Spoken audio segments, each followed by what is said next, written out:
News in the last half an hour regarding Mykhailo Mudryk.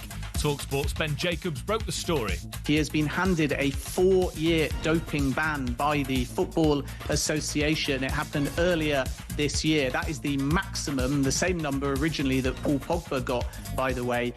Mudryk, who tested positive for a banned substance in 2024, is appealing this at the Court of Arbitration for Sport.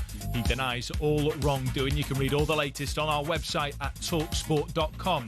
Now, Mikel Arteta says his side need to play confidently if they want to take anything from tonight's Champions League semi-final against Atletico Madrid. His side travelled to the Metropolitano, gunning to put one foot in the final. They have every right to be here because what they've done, again, is remarkable. We know the difficulty of the match, but I think we have shown in Europe, in any ground, what we are capable of. We've been very consistent, and tomorrow we have to play with that confidence. Remember, that match is live on talkSPORT tonight. Coverage starts from 7. And even though we were treated to an all-timer between PSG and Bayern last night, Laura Woods has told talkSPORT Arsenal fans are far more bothered about the result than the performance right now. I understand the neutral wants to watch a good game, and that's fine, but for your own fan base, like when you're watching your own team go into a game like this, you're never going to look back and go, wow, that was an incredible game. It'll only matter if you make it into the final. And FIFA are considering plans to make all clubs have at least one homegrown under-21 player on the pitch at all times. The plans will now be put to different bodies within football before a formal proposal is submitted to FIFA's council next year. This season, Aston Villa, Leeds, Burnley and Brentford haven't started a single English under-21 player. talkSPORT News. 2 Jewish people have been stabbed in an attack in North London, and a lottery winner is running out of time to claim their £1 million prize. Sinead's got more at past. talkSPORT weather with QuickFit. You can't trust the weather right now, but you can always trust Pirelli tyres. In stock now at your local centre. Visit quickfit.com and book today. A warm and sunny afternoon for most of us. A few showers through the English Channel, windy in the south, chilly along the eastern coast.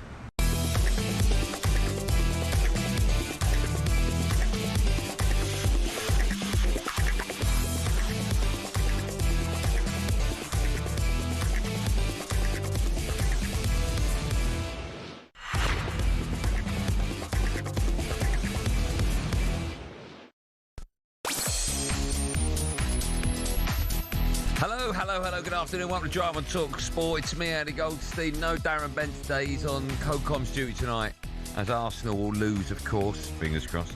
But it doesn't matter when you've got the all-singing, all-dancing superstar that is Gabby Agbonlahor. Gabster? Good morning, Andrew. How are we? Oh, good. How are you? You all right? Nice to see you. Andrew, yeah. He's Andrew, yeah. Are you all right, Gabrielle? I'm very Gabriel. Gabriel. But Dingo, we've got a show for you today. We'll look back on an incredible night of football in Paris as PSG beat Bayern Munich 5-4. But who will be happier with that result? And off the back of that, we'll be discussing Bayern's front three. Where does this rank amongst the greatest in Champions League history? On top of that, building up to another big night of Champions League action on talkSPORT. I just mentioned it. Arsenal head to Atletico Madrid. How should they set up tonight?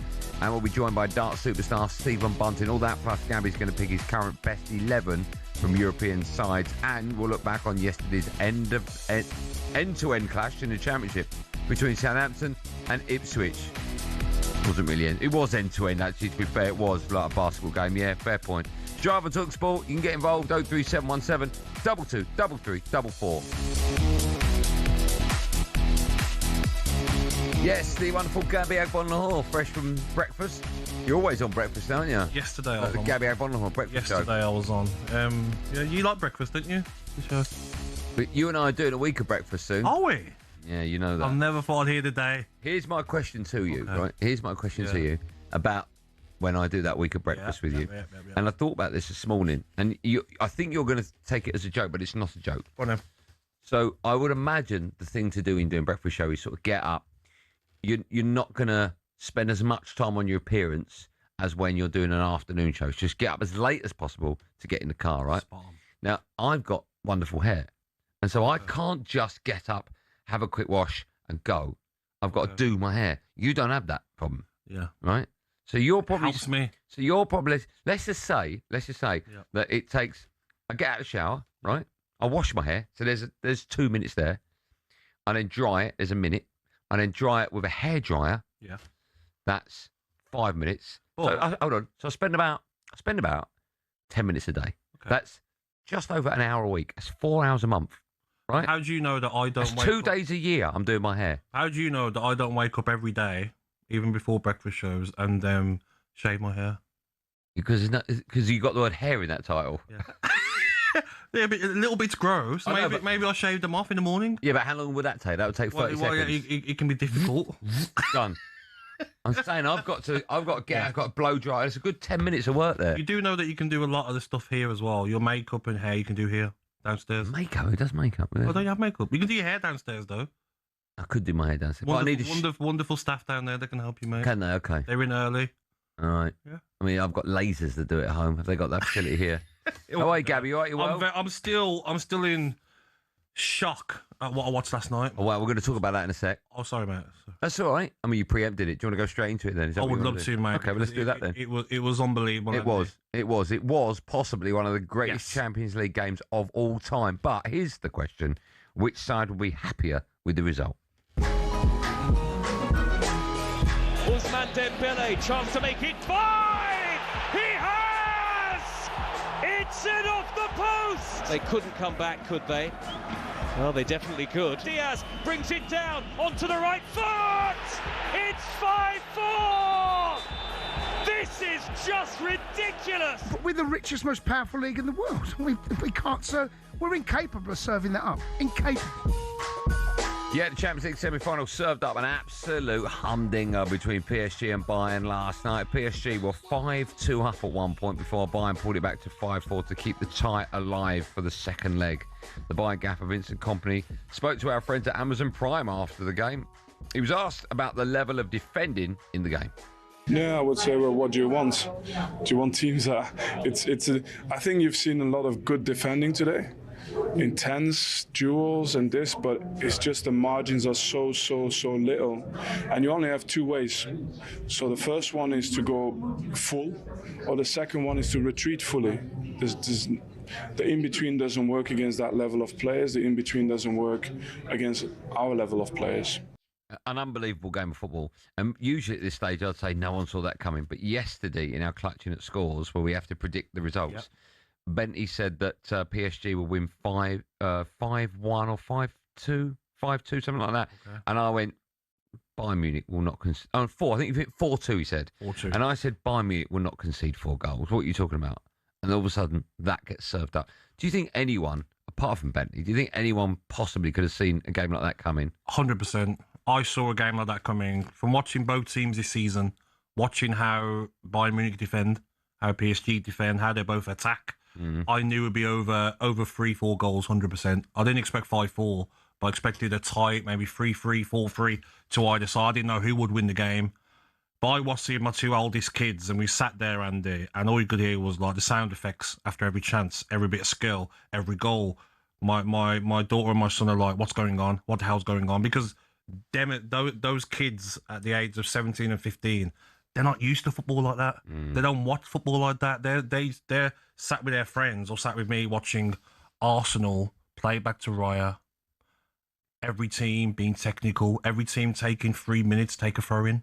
Every team time wasting. Every team getting the ball. Everyone have a touch back to the keeper. It's like when you watch the Premier League now, it's like when we played in the academy where 10 passes is a goal. A keep ball session, a big one. That's what it's like watching the Premier League. And you watched that last night, Andy, and you're watching elite football. It was like a throwback. Are you watching football at a high standard? The reason I ask that is because for 9 goals to happen, you need quite poor defending, right? If they were made up of 2 of the best defences in world football, I'm guessing we're probably not going to see 9 goals. Do you know what? We probably will, but the problem is that the defenders weren't defending. Yeah. So it's not that they're bad defenders. Whenever Mendes at left back had to defend, he done quite a good job. Yeah. But the problem was he was too busy attacking. But that's what we want to see. We have been starved of entertaining football. I mean, every time Kvaratskhelia got the ball, he's taking his fullback on. Every time Elise, Diaz, Dembele, Doué got the ball, they're taking someone on. Harry Kane dropping off, pinging balls in behind. Look at the assist for Diaz. Unbelievable. Look at the skill that was on play. That was a game where I'm looking at the time and I'm like, please don't be half-time. Please don't be half-time. Yeah. Oh, it's 75 minutes, please. Bayern Munich were 5-2 down. Any other team, apart from PSG, all right, bring on a centre-half, five at the back, shut up shop. Yeah. Okay, we'll take the loss. 3 goals we need in the Allianz. They were flying forward. I'm going, what's going on? Yeah. This could be 7 or 8. And what they do, they get 2 quick goals. Should have probably got an equaliser. That was a victory for football.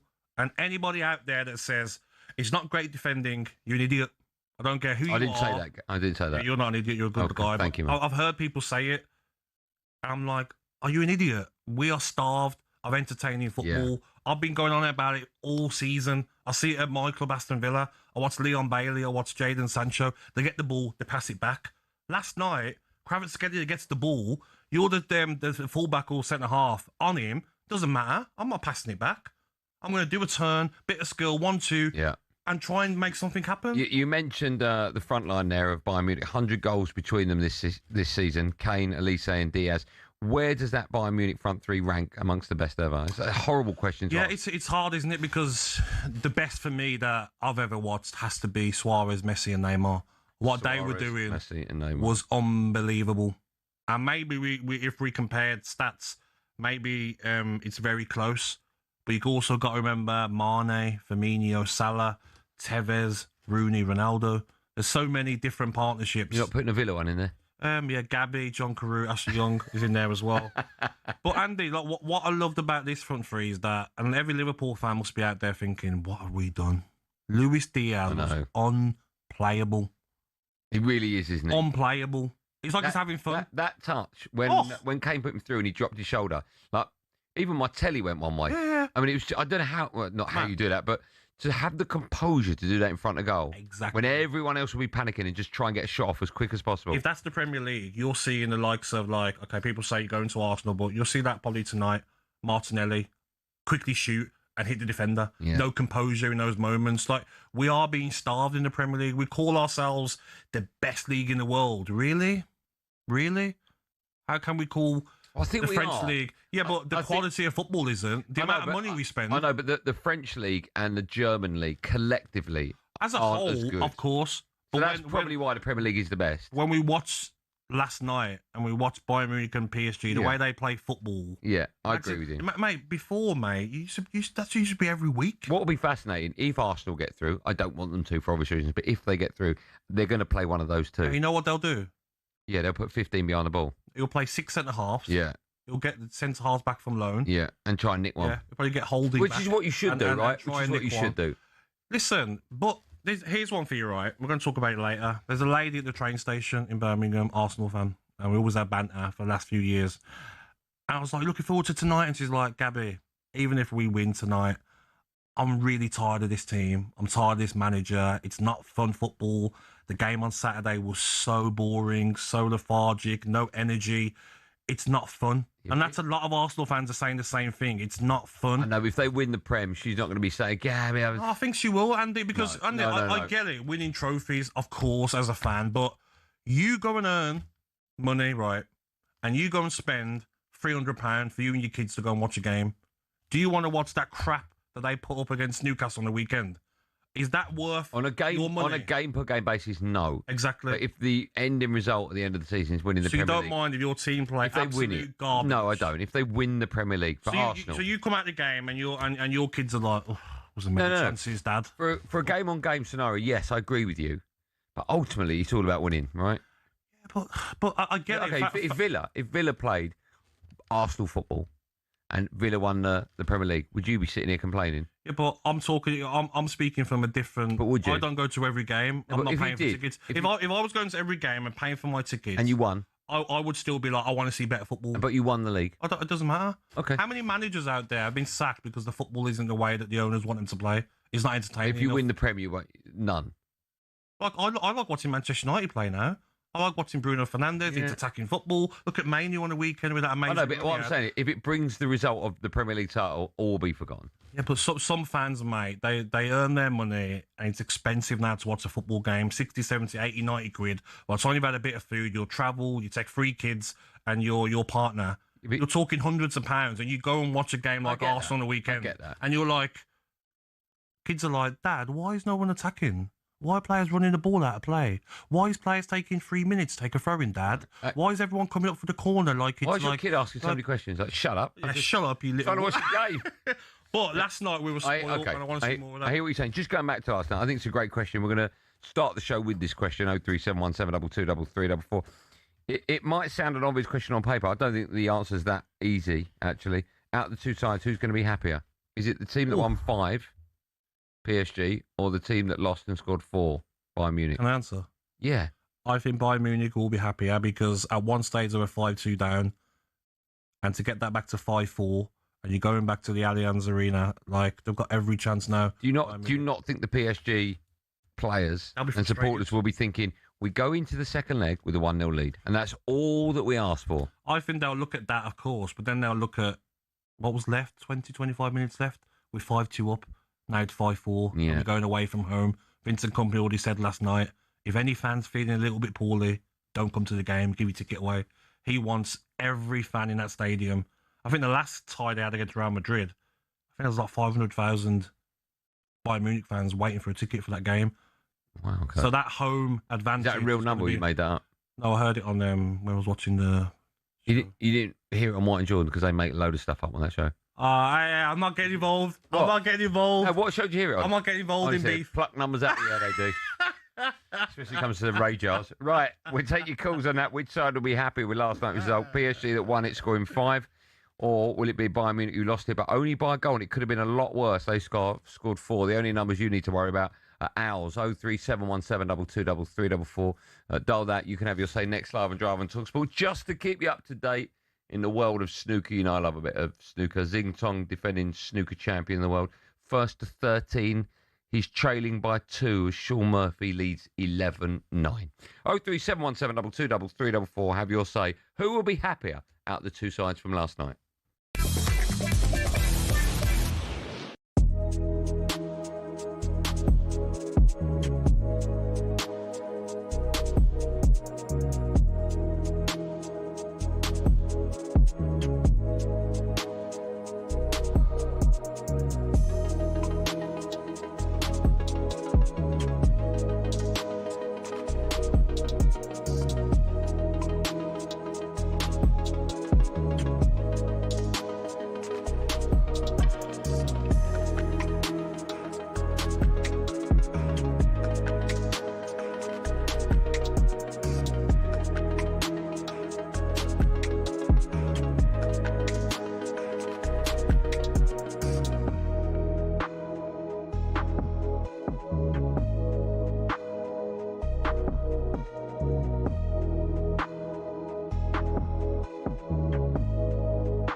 So they won, Martin, and well done Arsenal for doing so. But with 4 games to go, can Arsenal unshackle themselves?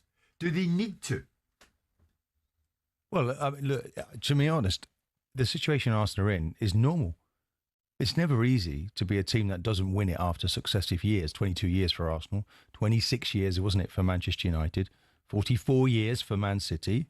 You know, we can still hear Aguero in the commentary because what it meant and the day they tripped up there against Queen's Park Rangers. So these nerves are there. It's natural. I just thought that the weekend, Eze, how he handled those nerves, I think he's an example to everybody in the team, how he's loving the situation.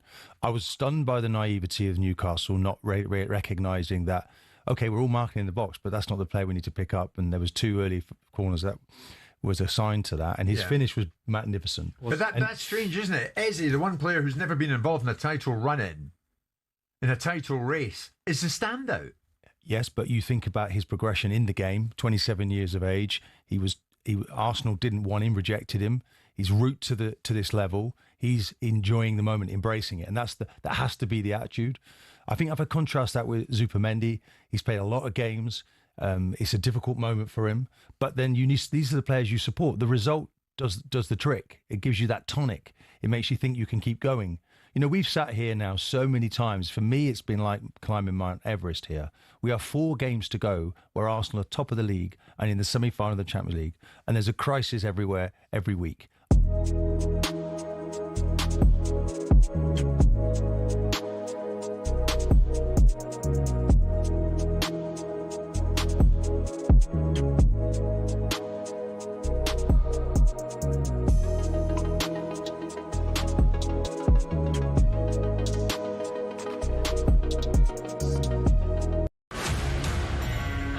Hello and welcome to talkSPORT Goals. We've been taking you through what should be another busy day of football. Chance to win it! We don't need to do that, guys. I'm going to owe you an apology.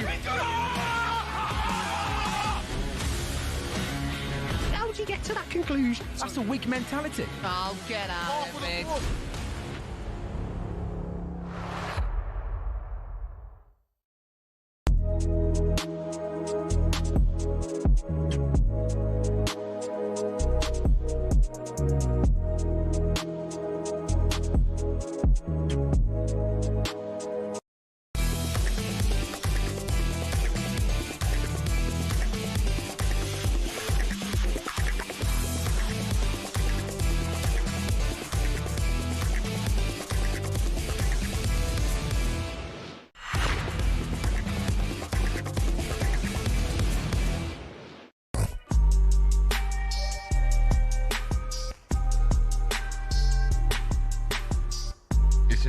talkSPORT, me, Goldstein, Gabby, Agbonlahor alongside me. Usually I'd tell you more, but producer Joe has forgot to copy and paste the next part of the show. Yeah, he forgot where he's been off for 2 days, 3 Don't days. get that on breakfast.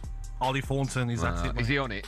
So producer Joe's been off for 3 days because, I run the marathon. Yeah, get on with it. Well, he's medaling. He's wearing his medal. Look at him. Hasn't taken Not that hard, is it? Do you know what I mean? But he's forgot. Oh, he's giving me the thumbs up now. No, I still haven't got it, Joe. Something wrong with... No, I haven't. Don't say yes, I haven't. I'm looking at it. While Joe doing that, let me tell you that in the world of snooker, Sean Murphy has gone 12-9 up in his one more frame. Are you a fan of all things snooker? Have you watched it? Have you ever been? I asked Benty this. He went, no. I haven't. I'll be honest, I haven't, mate. I won't lie to you. Why? Yeah, have you ever been to see it live? I haven't, no. But you said it's very good, didn't you? Yeah, if you get the right game, this game will be fantastic. I've never been to the darts either. I need to. What? I don't get invited places, mate. No, I haven't got the links like you. I'll tell you what, if you've got enough money, I can get you a ticket. Really? Yeah, I'll do that for you. How much? How much have you got?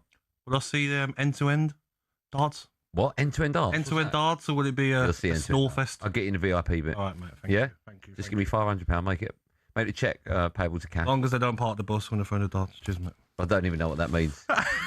Shall we go to the phone lines? We're asking out of the two sides from last night, PSG and Bayern Munich, who did produce one of the greatest games we've ever seen, 5-4, 9 goals. Which one of the two, I should say, will be happier with the result? Mark is an Arsenal fan, joins us now. Mark.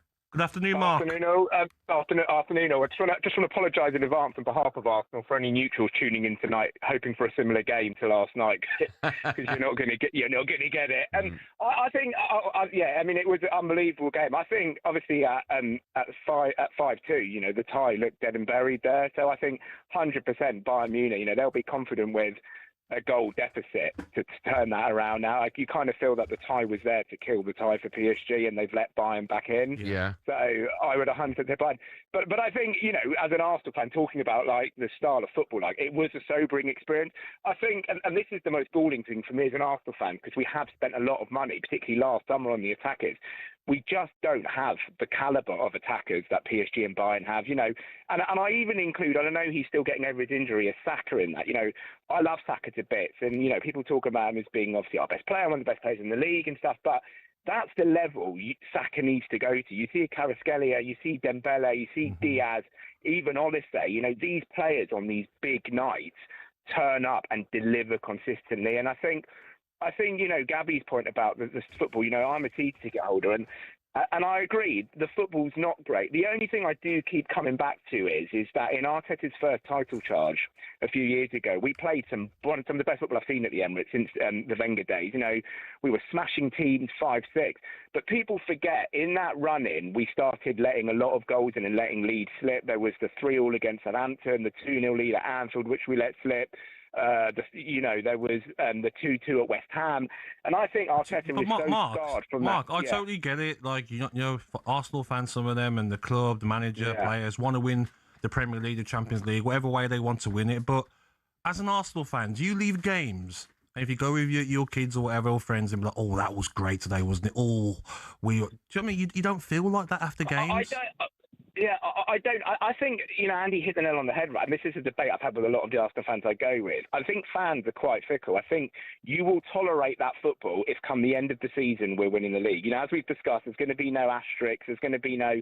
I think the problem Arteta will have with Arsenal is patience will run out if they end empty-handed. Yeah. Because you will tolerate that. And, when Simeone was winning the league, when he won the league with Atletico Madrid, the football wasn't great, but you tolerate it because ultimately, at the end of the day, you get the monkey off your back, you lift the trophy. If you then don't win the trophy and you end up with nothing, then you have to say, well, what's this all been for? Because if you're not getting the success and you're not getting the enjoyment, then what's the point? Yeah. You can't argue with that, can you? Nope.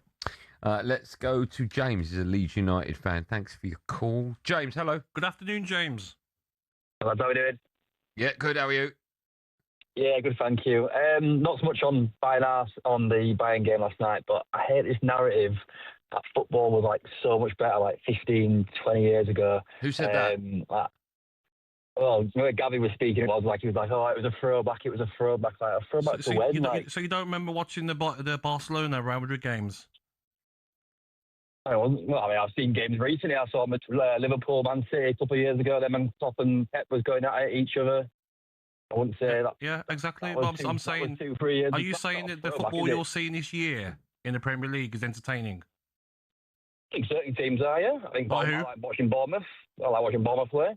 So you don't think everyone's playing similar football? No, massive disagragree. Again, disagree. I'd say Liverpool. I'd say City and Arsenal are completely different. I'd say Bournemouth for attacking.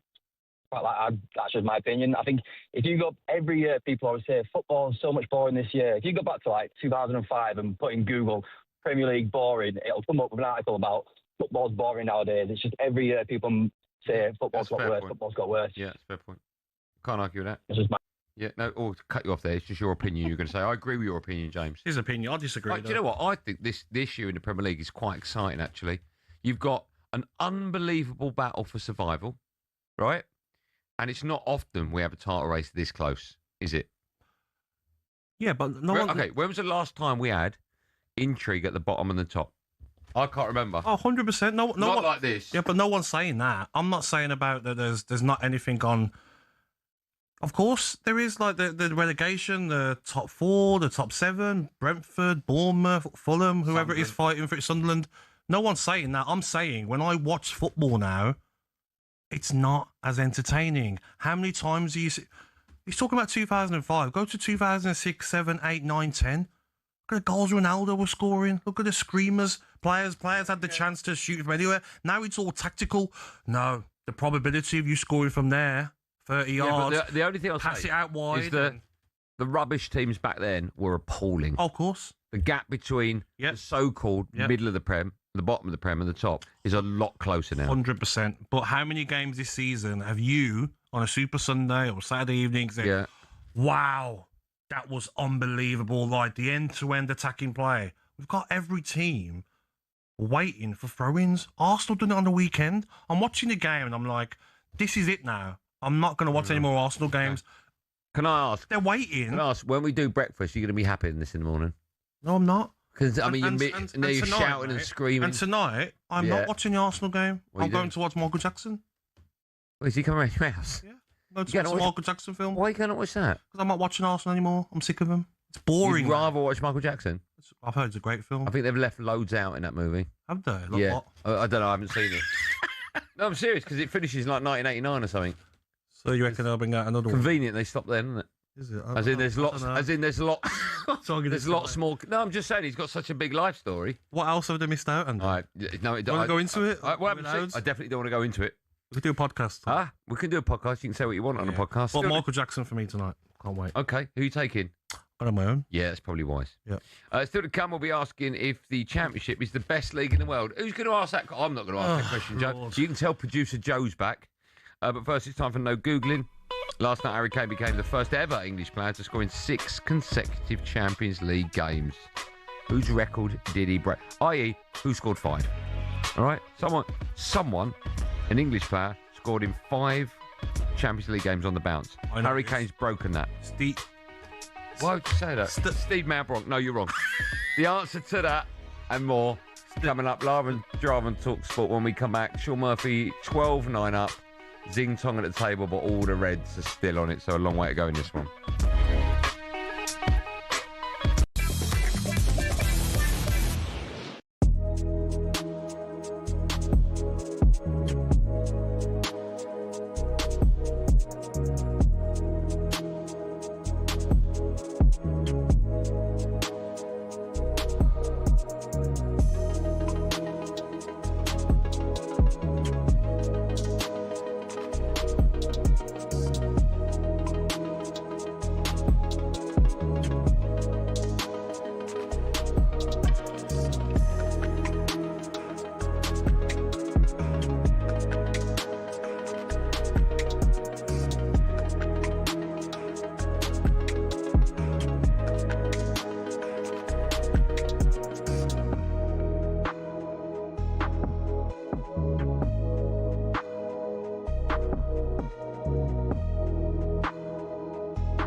Lincoln City celebrated their title win this weekend. Decided this is the big moment to mock Spurs. What?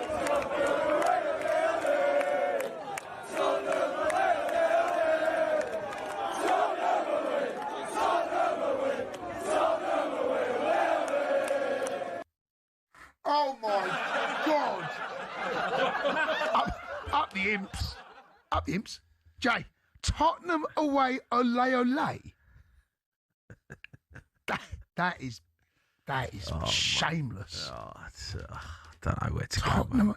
Do you know that game now has been built up to something? Right? Yeah, I know. It has. It's been a thing. Because of you. Because of you. It has nothing to do with me. I'm not. No, it is. No, it's because of you. You made it a I'm thing. not playing centre off Spurs. It's just who we are, mate. It's not my fault you're there. It's a killer. It's a killer. Lincoln away next season. Mate, don't knock the imps, mate. Up the imps. Lincoln away. Ole, ole. It's a killer. It is. Can you imagine Spurs start singing Lincoln away, ole, ole? Well, you know what? We're going to have to. Maybe we're going to have to. No, Jay, you get out of it, mate. Do you think we'll get out of it? Jay, I've been saying all along you'll get out of it, right? You'll find a way. I cannot... Look, it's a straight shootout between you and West Ham. Yeah. Up your hands. Straight shootout, mate. I can't see it. I can't see it. No, it is a straight shootout between you. Yeah, it is. Yeah, but West Ham are decent. Mate, they've been decent. They've been all right. Look, you picked up your first victory, right? Roberto De Spurzi. At what cost? Solanke and Jamie Simmons out. Season over. Patch them up, get them out. You got Bergvall back. Bentancur's back. Mykhailo Mudryk's been banned for 4 years by the FA for his positive doping test in 2024. The case has gone to the Court of Arbitration for Sport on appeal because Mudryk denies all wrongdoing.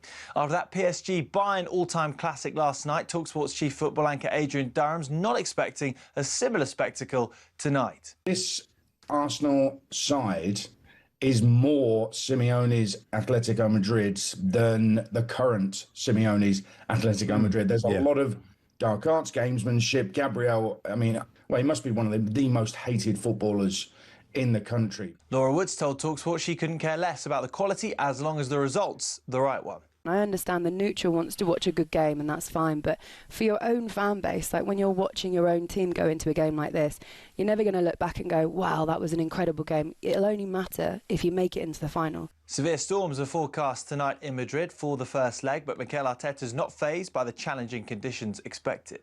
We adapt to any context, and for the last 9 months, imagine the amount of games that we have played in different scenarios, different contexts, different opponents. So we'll adapt to the conditions in the best possible way to be ourselves and win the game. You can listen live on talkSPORT from 7 p.m. FIFA, meanwhile, are considering making it law for all clubs to have a homegrown under-21 on the pitch at all time. The plan is set to be submitted to FIFA's council next year. Speaking of homegrown talent, talkSPORT understands Mainoo has today signed a contract extension at Manchester United until 2031. The midfielder's made 98 appearances for United. He's set to earn around 150 grand a week. There's more at talksport.com.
slow, this one, isn't it? Till it kicks in. Tuna. Do you ever go to a rave, Gab? I did back in the day, yeah. Did you? Always. Would there be like a VIP section of the rave? No, there wouldn't. There was a club that I used to go to every Saturday after the club. It was like a rave sort of after club. What was it called? Bushwhackers. Okay. Any reason why it's called that? No. But who'd you go there with? So, it's friends. Yeah, quite a few of us. But sometimes, mate, the bouncers won't let you in. What, even you, like ex-footballer? Footballer at the time? Birmingham City bouncers. Fans. Oh, I see. Okay, yeah. Not today, lads. Not why? Just not today. Not. I hate that. And you can hear this in the background. I used to come out of there, mate, at like 6 a.m. What, after a game of football? Say again? After a game of football? Day before, I'm joking. Surprising me. For the asked question, Harry Kane became the first ever English player to score in 6 consecutive Champions League games. Whose record did he break? Steven Gerrard. Yes, scored 5 in a row. What year? No idea, mate. That's the question. Have a guess. Well, it is sort of. Well, 2006. He told you. No. How'd you know that? Is that right? No, of course not. 2008. Oh, close. No points. Still to come, Gabby's going to be building his European 11. Have you done it? I have. Only one player playing in the Premier League. Oh, that's interesting. Yeah. Okay. That shows how bad the Premier League is. Okay. That's coming up. We're going to talk about Mainoo now. He's set to sign a new 5-year deal at Manchester United. His old contract was set to expire next summer. And, of course, his future at the club was in doubt under Ruben Amorim. But he's got a regular football again under Michael Carrick, has now decided to commit his future to the club until 2031. Are you a big fan of Cobby? I really like him. Still only young. You forget he's only 21 years of age. Was criminal what Ruben Amorim was doing to him. And if he kept his job, the manager, this summer, he would have been gone on the cheap as well. Because his value would have dropped, not playing enough football. He's got 12 England caps as well. Let's not forget, at 21 years of age. Fantastic player. Run against Brentford. Yeah. And Diallo's got to finish that, hasn't he? It was a save, though.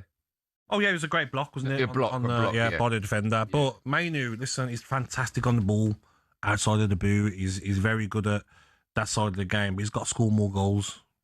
He's played 24 appearances in the Premier League, 0 goals, 2 assists. Yeah, 0. Can he affect the game a bit more in goals and assists? Yeah. I know he's never going to be a clinical finisher. His job's more to stop them than to score them, right? Of course, but when you've got Casemiro in the team for that as your main number 6, even though Casemiro scores goals on set pieces, do you need 2 that aren't scoring the goals from open play? Yeah. Could the Mainoo get forward more with Bruno Fernandes and get more goals? I think that's something he'll want to work on. Yeah. Every midfielder would want to, especially if he wants to continue to get picked for his country. Do you think he'd look good next to Elliot Anderson? I really do, yeah. He's one of my favourite players. Elliot Anderson, Mainoo and Fernandes as a 3. Frightening. I think he's a brilliant player. He's top, mate. He's top. Do you know what he could do as well? He's one of them players that he can do everything. If you watch him, he can win the ball back. Tackling, no problem. He's quick. He can run with the ball. He just don't strike on him. He don't stop. He doesn't. And energy he's got everything. You can play him as a defensive midfielder. You could play as number 10 if he wanted to, number 8. He's one of them players as well. You could play him off the right or left. False 9. He could play anywhere and just get on with it. I really like him. Yeah, me too. I was happy for him to get his goal against Sunderland. Yeah. Just going back to Cobby, why do you think Ruben Amorim refused to use him? I think sometimes, mate, this has happened in my career, and I've seen it happen to a lot of players. Sometimes a manager doesn't like you. And I remember, I don't know if it was Simon Jordan, but maybe he's not doing enough in training. Total nonsense. Sometimes a manager just... Sorry, was that a Simon Jordan impression? Absolutely. Do it again? Absolute nonsense. Okay, yeah. Not doing enough in training. Almost like he's in the room. Do it again. I'll close my eyes. Do it again. Okay, it's absolutely nonsense. Simon? No, but I don't think that he done anything wrong. I can imagine he's a good lad. There's been no stories about Cobby Mainoo that he doesn't train hard. Sometimes a manager just doesn't like you. I've seen that happen, mate. A new manager comes in. What happened? And you're like, nothing. It happens in football so much. I'm sure he was relieved. I'm sure Harry Maguire was as well, because he's been non-stop under Carrick. And it's not hard, is it, Andy? Just play 4-3-3. Play players where they're meant to play, and you'll get results. What a surprise. Isn't it? Don't complicate it. Do you think he'll go to the World Cup, Cobby? I think he will, yes. Yeah, I agree. I think... Would you take him before Wharton? Yes, but I'm a little bit... I'm going to show favouritism right in my team, but I think he's better than Adam Wharton. I love Adam Wharton. I think he's a great player. I think it's out of both of them. One of them goes, because Jordan Henderson will go. Yeah, I think you're right. Yeah, as Okay. backup. Yeah. Right, let's stay with football, but talk about the race for automatic promotion from the Championship. It's still alive after last night's 2-2 draw between Southampton and Ipswich. A game, of course, live on talkSPORT. That result means that Southampton will need to settle for the playoffs, but Middlesbrough and Millwall still have a chance of catching Ipswich. Millwall, they're in third, a point behind Ipswich, with Borough in fourth, 2 points behind Kieran McKenna's side. He spoke to talkSPORT after last night's game. He was pleased with where his side find themselves. I saw an outstanding game of football. I'm so proud of the performance of our players. You know, big credit to Southampton for their input to the game. And yeah, I think when you produce a performance like that, your third away game in 6 days, in game 45 of the season against a form team in the country, I think you can say we're in a brilliant way, and shows huge growth in the group, and it sets us to Saturday in a really good way. So we'd love to have finished it off tonight. We're millimetres away, but we go into Saturday with a lot of confidence and looking forward to it. It makes for a fascinating final day, doesn't it? All of these games are 12:30 kickoffs on Saturday. Yes. Ipswich take on QPR. It's live on talkSPORT. Wrexham take on Middlesbrough, live on talkSPORT 2. Millwall playing Oxford. Oxford, of course, already been relegated. Derby against Sheffield United and Hull against Norwich. Do you want me to tell you all the permutations? I can do it quite quickly. Go on then. Do you want it quick or in normal 15 time? 15 seconds, please. Okay, look at the clock. Tell me. Okay, ready? Now. If Ipswich QPR, they're promoted. If Ipswich drop points, they open the door for Borough and Millwall. There's also a race for the final playoff spot between Wrexham, Hull and Derby. Wrexham are 6th with 70 points. Hull are 7th with 70 points. Derby are 8th with 69 points. 0. Well done, mate. I think Ipswich win the game and go up, but I know QPR have got nothing to play for. No. They're in 14th position, can't go down, can't go up. What position? 14th. Say it properly. 14th. There you go. But it could be one of those nervy games. And it will be. Sometimes something's going to happen. Yeah, but sometimes I've been there when, like, the last game of the season, you can't even go up a position or down a position. The manager's on you. Don't be on the beach. Do you know what I mean, mate? Like they're not going to be able to just take that easy as much as the players are thinking about their holiday. So QPR will want to finish the season on a high. So it'll be a tough game. And Millwall, even though they're playing Oxford are down. Yeah. But still, they want to finish on a high, like they did in their last game. Middlesbrough got Wrexham, tough game as well. Wrexham need to win to be guaranteed playoff spots as well. But I think at the end of the 90 minutes, I think Ipswich will do enough. I think there's a lot of pressure on all the sides, obviously, but a little bit more on Ipswich because they were one of the favourites to bounce straight back up. Yep. They've been sitting second for a few weeks now. They had 2 games in hand. They drew one of them. So they effectively, although teams below have missed the chances as well, I just think they've had a few chances. One was last night as well. I just feel on the final day of the season, they'll feel support. It's theirs to lose. Exactly, home support as well. But if they do come up, Ipswich, they had a right go last time. I think it's too early. Over £130 million, but they need to spend better. Yeah.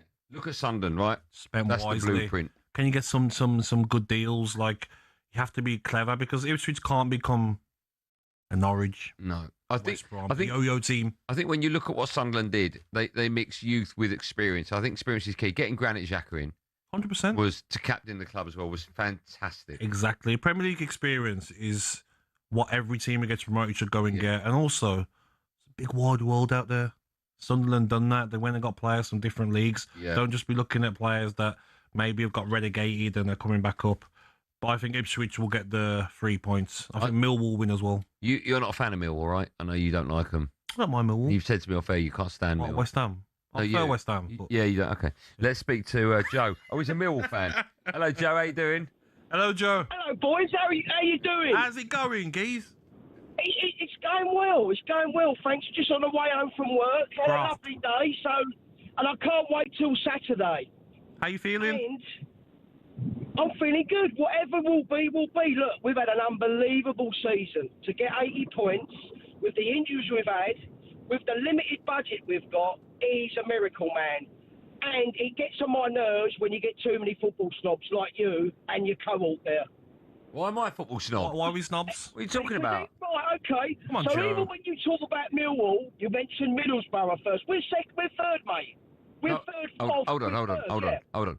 I mentioned Millwall. Hold on. Yeah. I mentioned Millwall. Derogatory. Hold on. Listen. I mentioned... Right. You can talk about what you like with a ruler. Come on, Joe. In a minute, right? Stop. Listen.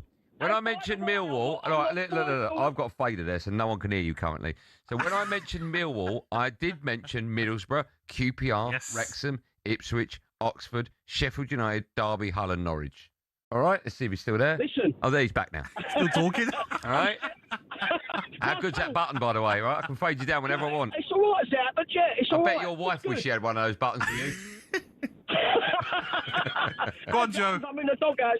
As it happens, I'm in the doghouse at the moment. What? That's a surprise, mate. Why? What you done? I'm proper in the doghouse. Why? Well, I played golf the weekend. I played 36 holes. I'm knackered. And I came home. I slept all weekend, so she's got the hump with me. But anyway, there you go. Let me tell you now. If you played 36 holes and you were out the house for 7 hours, it was bliss for her. More than that. All right, okay. I left at 5 o'clock in the morning. So I didn't get back to about 8 o'clock. Sober, yeah? You got back sober? No, I don't drink, mate. I'm teetotal. Oh, well, that's good. Yeah, so that's nice. I've got to drink now and again, but I just like life. Do you know what I mean? Yeah, I can hear that. I like that. But anyway, let me tell you, right? Go on then, tell me. If we win, I'm ringing you up next week and saying, boys, no more football snobbery. We're not snobs. We're not snobs. But even when you say Millwall, you don't say it properly on Millwall. It's like there's Sorry, how should we say it, mate? Right, okay, have a bit of passion, like you talk about Aston Villa. Go on, I'm talking about Aston Villa. Give us an example. I've got no qualm. Right, I would say Aston Villa, not Millwall. Give us an example of how to say Millwall. Right, let them come. Right, so you should say Millwall with a bit of passion. Say, Right. or the Lions. Or the Lions. Should I say that with every single club? Sorry? Should I? You do, mate. Millwall are a bit like, aren't they? They're a bit, Oh, dear, I'll let you handle this one. Why's that then? Yeah, why is that? Why is that? Millwall? Why is that, Gabby? Let me They're tell just are, aren't they? They're a bit like, Gabby, tell me why. Tell him why, Gab. Tell him why, Gab. They just are, aren't they, mate? And let me tell you, who else played for Millwall? Harry Kane, Teddy Sheringham. The list goes on. Tony Cascarino. How long did they play there for before they ran off? Oh, 6 years. Right, Gab, you'll be running off in a minute. We got to let you go, Joe. Listen. Joe, we got no problem with No, Millwall. Joe, listen. Joe, listen. Yes, go on. Listen. Millwall. Will be playing Oxford. Millwall. Is that right? Millwall. No one likes us and we don't care. We like you. We're solid. Millwall, we're solid. Joe, we like you, but I have to let you go. But we definitely like you. Irons. Well, I think we got away with that one. More from me and Gabby when we come back. And who knows, we might carry on our chat with Millwall. Millwall.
I can tell you we've got a massive update on Mykhailo Mudryk. He has been handed a 4-year doping ban by the Football Association. It happened earlier this year. That is the maximum, the same number originally that Paul Pogba got, by the way. And Mudryk has gone to the Court of Arbitration for Sport. I can read you a statement from the Court of Arbitration to Sport from the sources that have sent on-record confirmation to talkSPORT saying CAS confirms it's received an appeal by Mykhailo Mudryk against the Football Association, filed on the 25th of February 2026. The parties are currently exchanging written submissions and a hearing is yet to be sanctioned. Sources have subsequently told us at talkSPORT that the ban is 4 years, and Mykhailo Mudryk is hoping, using the same lawyers actually as Paul Pogba, to either get vindicated via the Court of Arbitration for Sport or, at least in a worst case scenario, have that ban reduced. Now, if like Pogba, the ban was move from 4 years to 18 months or 2 years, then because the provisional suspension that Mudryk has served counts towards that, he could, in theory, if successful, find himself back in action ahead of next season. But if he serves the full 4-year ban because CAS uphold the FA decision, then obviously his Chelsea future and maybe even his future in football becomes severely in doubt. Yeah, and Ben, remind.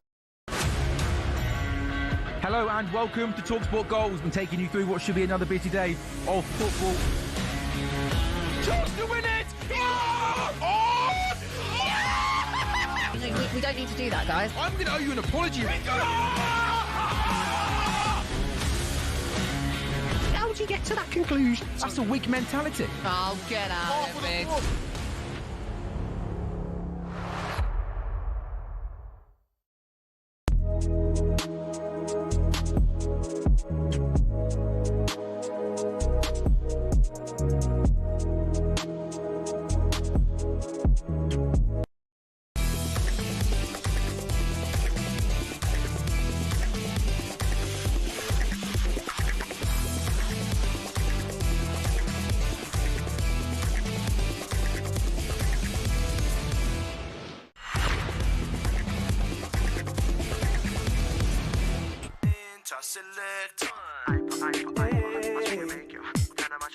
Tune, isn't it?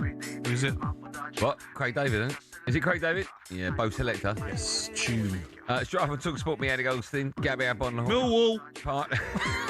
Millwall. Millwall. Your partnership with Giacomo. Irons. Get fresh looks and great brands from Giacomo. Still to come, we'll be joined by Darren Bent, live from Madrid.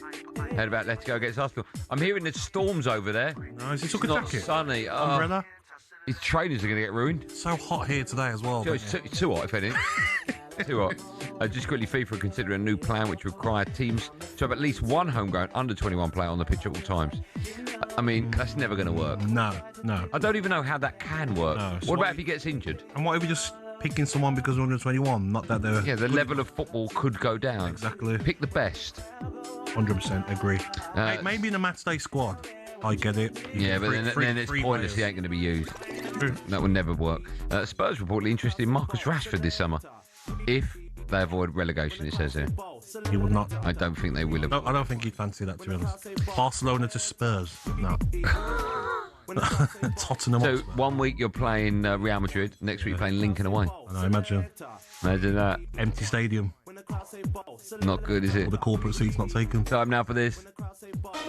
Paddy Power on talkSPORT. With Paddy's Super Sub, your new bet rolls over to the new player coming on. T's and C's and exclusions apply. 18 plus, begambleware.org. Yeah, time now for today's bet with our wonderful friends at Paddy Power. Let's welcome Fern Buck. We've got Fern Buckers. All right, guys. How you doing? Good afternoon. Every time we speak to you, you're in a different room of your house. You must have about 800 rooms in that house. I do. You're so right. They pay me so well for this. I've got a million rooms. A million. Wow. Okay, that is impressive. Yeah. Right, we've got you on because we are looking ahead to the first leg of the Champions League semi-final. Right, let's go against Arsenal. Can you remind everyone how the bet works and the charity that, fingers crossed, will benefit from? And if they do benefit from it, they could afford a house like yours. That was a long-winded joke, wasn't it? Yeah, we will make some picks across different markets, add them together to get some overall value. And then Paddy Power, they've chucked a tenner on it, hoping we get it right. Because if we do, we finally help out the Attitude Foundation, who do great work with the LGBT community. Have you got a jug with feather dusters in it behind you? What on earth is that over your right shoulder? Oh, no. No, it's pampas grass, but isn't pampas grass? I don't know. It's a bit weird. I probably should get rid of it. But no, if people are watching, that isn't feather dusters, but it is a jug of pampas grass. Oh, over in the corner, let's put some dusters in a jug. It would look amazing. Right, shall we jump in? It's a 5-bet bet winner. These are our picks. I've gone for both teams to score. Yeah, like this one. Atletico, they're consistent with their scoring, found the net in 10 consecutive matches, and you pair that with Arsenal's away form, where they are getting goals, not many, but you can see both teams scoring tonight, considering what it means to both of them. Both teams have scored, is in at 17-20. I have gone for under 1 goal. I'm only Under joking. 1 goal? I'm only joking. Under 3.5 goals. Oh my God, I was panicked then. Like, I've got this completely wrong, haven't I? No, yeah, to 3.5 goals. So although, they have been scoring consistently, neither have been scoring that high. Big number of goals haven't been happening. So Arsenal haven't scored more than once in the last 7 matches. Atletico failed to score more than once in 3 of the last 5 home matches. So, I think lots of people are thinking it's not going to be as high scoring as last night's game. And it's a popular pick, this one. It's in 1 to 5. Producer Joe, who's still got his medal around his neck from the weekend's marathon. Good. Don't take that off. Annoyingly, he's still got the running vest on, so he stinks. He's gone for Julian Alvarez to have 1 or more shots on target. Another popular bet as well. He's been super consistent this season. He's taken 39 shots across his appearances in the Champions League, and 20 of those have been on target. So he's averaging just over about 1.5 per 90 at the moment. So for him to score 1 or more in this game, for him to get 1 or more shots on target, that's in at 3 to 10. 3 down, 2 to go. Next up are the people they've chosen Madrid to win. You're not speaking to Benty just yet, are you? Because otherwise, I think he's going to throw a fliddy if he hears that. We can't afford him for the whole show. He's coming on the last hour. Oh, my God. The people think Atletico are going to clinch it. 11,000 people, in fact, have this in their bet builder on Paddy this afternoon. And I think it could be down to the fact that they have never lost a home knockout tie against England opposition at home. For them to win is an 11 to 5. And the last one all comes down to the feather duster owner that is Fern Buckley. What are you going for? Thanks so much. I've gone for a bit of a rogue one. I've gone over 5.5 corners. So only Liverpool have won more corners in the Champions League this season than Atletico. So Liverpool on 79, Atletico on 77. So it's averaging about 5.5 per game, and it goes up actually for Atletico. Arsenal love corners, so they do love them. Yeah. Right. All of that means what? Tell me about the bet insurance and the remind me of the charity that may benefit again.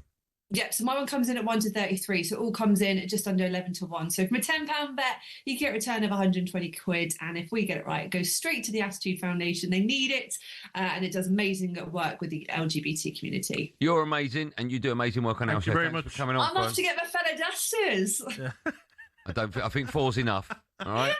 All right. See you soon. Have a good day. Bye. There you go. That's Paddy Power's bet for today. Minimum on 25 below 18 plus. Begambleaware.org. Paddy Power on talkSPORT. With Paddy's Super Sub, your new bet rolls over to the new player coming on. T's and C's and exclusions apply. 18 plus. Begambleaware.org. Let me just tell you that defending World Snooker champion Zintong has been beaten 13-10 by Sean Murphy. So the curse of the Crucible continues. And when we come back, we are looking ahead to Arsenal live on talkSPORT tonight. Huge game. Arsenal fans, what style of football should you play tonight? The one we saw when you played Man City, or the one we saw every other time you've played? No. 03717 223344. Arsenal fans, how you feeling? Are you confident? Are you nervous? Your call's coming up right after this.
Unai Emery to Real Madrid. Oh dear, my drink. He's an experienced Spaniard whose heart is open to a move back home. He's enjoyed his time in the Midlands. His current partner is begging him to stay. But sometimes you just can't say no to something bigger and better. So will he ditch his babe in boring Birmingham for a magnificent madam in Madrid? Unai Emery to Real Madrid. I don't think he'd want to go Are you to Real swiping Madrid. left or swiping right? Swiping left. Hold on a minute. Did you just say? Do you know what? He wouldn't want to go to Real Madrid? Well, no. No, you don't get to explain. Did you just say he wouldn't want to go to Real Madrid? Reasons, and the reason for that would be? Because at Aston Villa, he runs the show. It's his club. Real Madrid is chaos. Look how the players treated Xavi Alonso. It's Real Madrid. Vinny Jr. walked off the pitch and went down the tunnel. And when he got taken off, it's not work for Arbeloa. It's a bit of a toxic job at the moment. It's the biggest club in the world, one of them, certainly. After Rangers? after Glasgow Rangers. Yes. I don't think it works. I feel like what he's got going on at Aston Villa, he runs the club, he decides every decision. To go to Real Madrid and what? You could be there for 6 months and get the sack.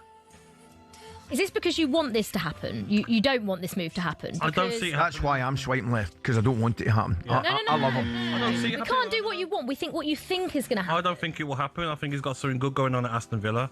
He's got a great chance of winning Europa League, Champions League football, hopefully. Why would you want to go to Madrid? Last time Ali was there, it was raining, wasn't it, Ali? See, I've been playing this game for months now and I've been getting it wrong. So it's not what you hope happens, it's what you think will happen. See, I've been playing the game wrong for months. I didn't know Tinder was about that. I thought Tinder was like... Yeah, okay, what you want to happen. Yeah. Dear Kitman, we see you. We appreciate your work. While some fans reckon it's just hanging up shirts in dressing rooms, we know it's so much more. A football team's kit is its identity, its uniform, what sets it out from the rest. But it doesn't clean itself. That's not just the shirts, it's the shorts, the socks, the training gear, the boots, the other bits we sort out behind closed doors. Who's the one digging around in that smelly, stinky laundry basket at full time? Yeah, it's the kit man. They have a lot to work on in a week, from laundry, fixing damaged kit, repairing holes, cleaning boots. Then they pack the van and take everything they need off to the stadium, ready for game day. They don't get a lot of help when they get in the ground too. Kitmen are the ones unloading a full squad's worth of boots, kit, medical bags, and all the bits the players and coaches will need between the start of the day and switching off the floodlights at the end of the day. First thing they do is organise each player's kit, make it easily accessible in order to avoid any dramas on match day. Once everything's in the right place, it's into the dressing room, lay everything out, put players' nameplates on the right locker, all the things you don't even think about on a match day. Once the players arrive, if anything needs doing, they call the kitman. In the meantime, it's on the kitman to help set up for the warm-up. The coaches don't always have time to lay out all the cones and put the balls in those weird triangle piles you see. As the warm-up is underway, the kitman then becomes a glorified ball boy, chasing stray shots and passes, making sure they aren't lost in the crowds. They eventually do the tidying up too, getting everything off the pitch before kick-off and assist the ground staff with any last-minute things they may need. After that, it's last call for the players. Then, at kick-off, they can breathe a sigh of relief for a few minutes, sit back and watch the game, enjoy the fruits of their labour. At half-time, check everyone's okay and everything's as it should be, and then wait for full-time. Once the final whistle's gone, it's time to pack everything down, get the stuff that needs to be washed in the laundry, pack up the van, back to the training ground, and ready to do it again next week. Of course, each club differs, and different staff members will have different responsibilities, but we pay tribute to all of those who do it, whether it's the glitz and glamour of the Premier League or a cold Tuesday night in Stoke.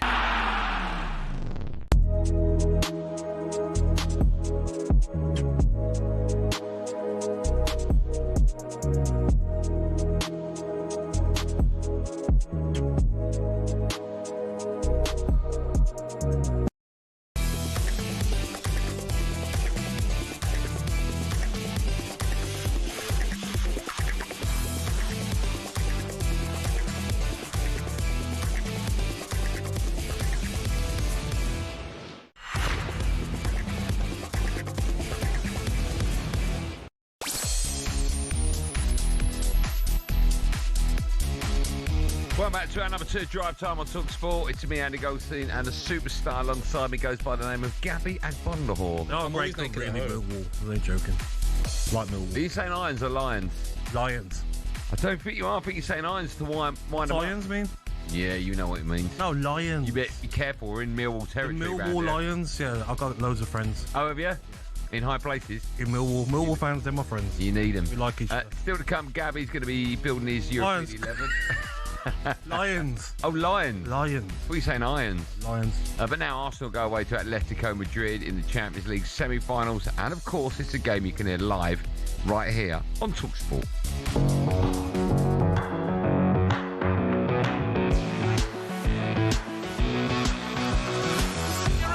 Fires it in to the bottom left-hand corner. Atletico Madrid lead inside 6 minutes. They're a team that are a bit more clinical than they once were as well, which I think in terms of Arsenal being nervous and making mistakes, that is the bit that could be costly to Arsenal. Rice going forward, right-footed effort, oh, it is in, and that'll be that. I mean, it's the best part of the season, so yeah, everyone is up for it, everyone is excited. Saka arrives straight to his feet, comes back to Gyökeres, who puts it in the top corner. Stunning finish from Victor Gyökeres. What an opportunity. We're going to grab it with both hands. You're going to see a team that wants to be dominant, that wants to win it, and then wants to start to decide the tie tomorrow. Yeah, after last night's classic between PSG and Bayern Munich, Arsenal will look to take a step towards the Champions League final as they play Atletico away. That game, of course, live right here on talkSPORT. Build-up begins when we finish at 7 p.m. The boss, Mikel Arteta, has been speaking ahead of the game, and he was asked what he's expecting from his opponents. A really tough match, a team that has managed so much experience in the competition that they have every right to be here, because what they've done, again, is remarkable. We know the difficulty of the match, but I think we have shown in Europe, in any ground, what we are capable of. We've been very consistent, and tomorrow we have to play with that confidence, with that desire and that will to come here to win the game.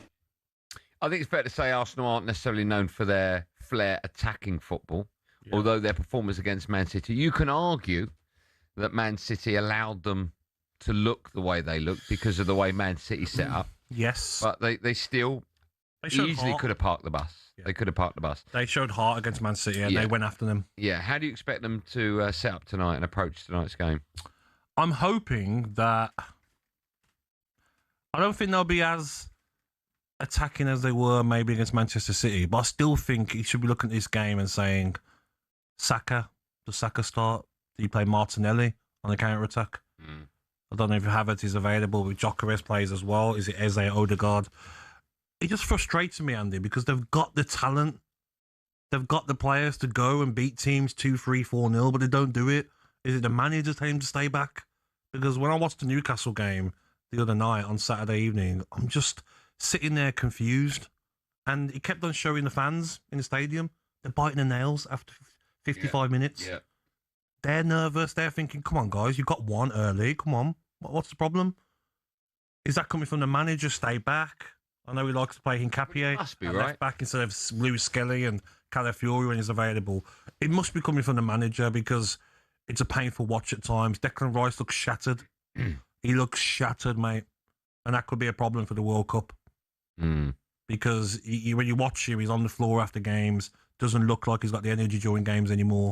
The next 3 games for Arsenal, this one, Fulham at the weekend, and then the return leg. The next 3 games for Arsenal, they are season-defining, right? Oh, 100% they are, but I think Arsenal go through over 2 legs. It wouldn't surprise me if Arsenal come away from tonight with a 2-1 win. Oh, really? I was going to ask you. I really do. Okay, what's the best, worst result Arsenal can have tonight? I think a draw. I think Arsenal take a draw now, but what frustrates me about Arsenal is that it could be 1-1 after 50 minutes, and Arteta will basically be saying to his players, retreat. Shut up shop. Yeah, retreat. Yeah, I see that.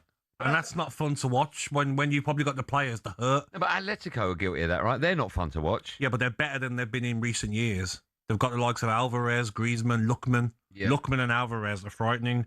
He's got 9 goals, Alvarez, in the Champions League. He's the one that Arsenal got to look after tonight. Lookman's dangerous. Yeah.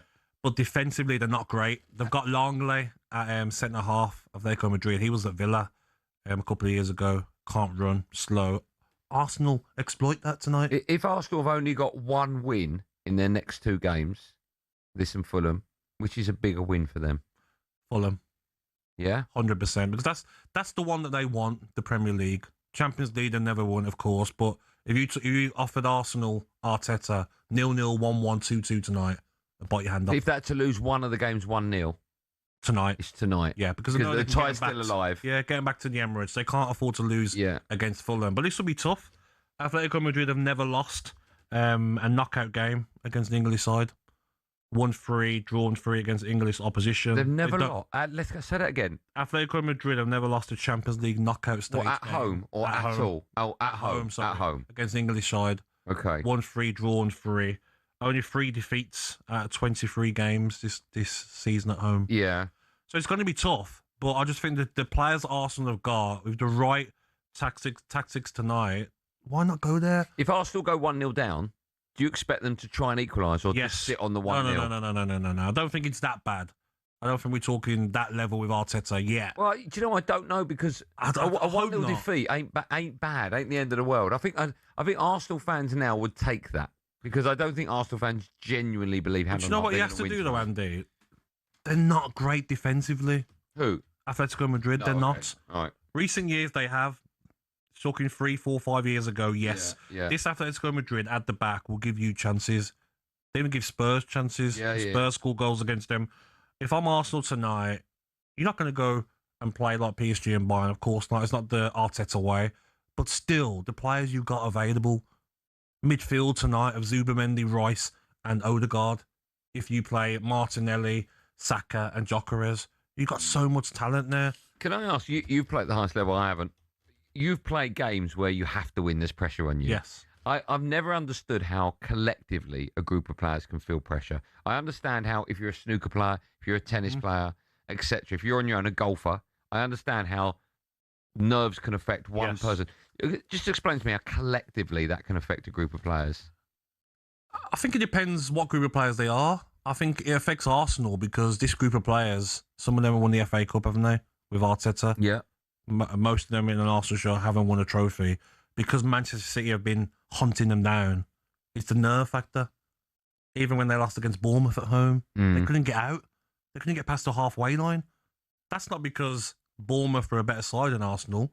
It's the nerves. The fans play their part as well. Feed off that, in the right? stadium, it's like it's nervy. It's 1-0 against Newcastle. Wissa in the last 20 minutes should score. Should be 1-1. Arteta's on the side, hands on his head, waving around. Everyone's like anxious. Everyone's like fearing the worst. That's the problem Arsenal might have with losing the Premier League. They can't handle the pressure. But they've got big players. Declan Rice. We want Declan Rice to handle the pressure, don't we? In the World Cup in the summer. Yeah. In a big semi-final, final if we get there. Gabriel, Saliba, Raya at the back, Saka. They've got the characters to do it. But it just seems that, like, no matter what he does, if he gets them all to hold a pen, they were holding hands 2 days ago. Yeah. They were burning, wasn't they, doing a bonfire? I didn't see that. What was that? I didn't see that. A couple of weeks ago. What were they burning? I'm not sure, mate. Fix your list. I'm not sure. Leftover dog food. They were burning stuff. I'm sure they were burning. That couldn't have been an exercise. I'm sure, mate. Because he said the fire. We want to bring the fire. They were burning stuff at the training ground. No. I swear. No. You've Andy, that's not a thing, Gab. You think they had a bonfire? I'm hearing they had a bonfire. I don't think But you know all the things that he has done, though? Even last week, 2 weeks ago, when they had the big screen and they're showing, like, little videos. videos. Like, little things like that. It's like... Bring your packed lunch. Yeah, you bring your packed lunch. They bring the packed lunch and you lose.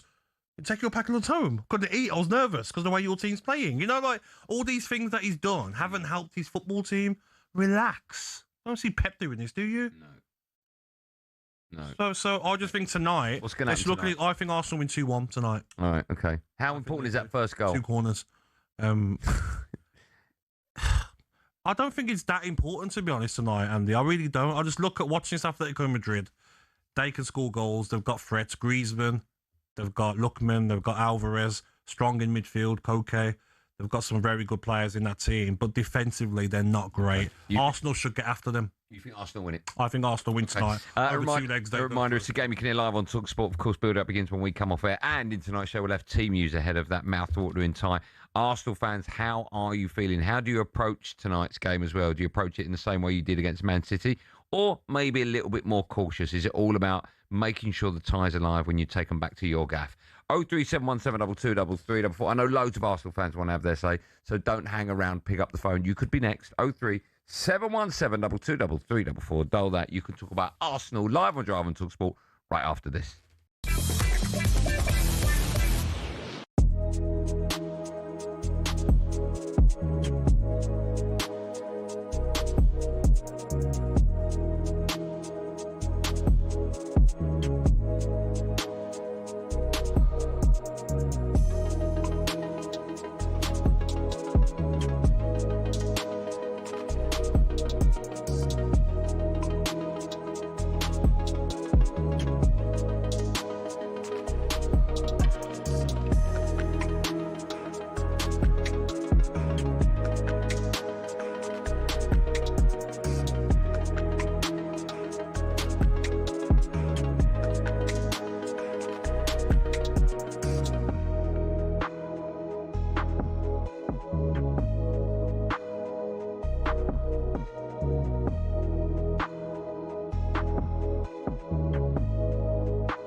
It's not the first time that Jack's been caught up in off-field issues, if you can call this an off-field issue.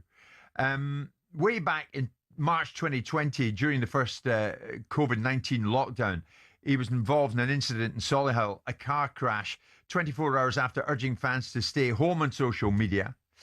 He ended up pleading guilty to careless driving at the time. He was fined over £80,000. He was handed a 9-month driving ban after the incident. A year later, after a 7-0 win over Leeds, Pep Guardiola was said to be unhappy with the condition of both Foden and Grealish, turning up at a training session and not in the best of condition. After their treble win, we know that Jack Grealish was lionised by a certain section of the general public. He was on a bit of a drinking bender, but Pep seemed to be quite relaxed about it. If you fast forward to March 2025, he was spotted in Newcastle following an FA Cup win.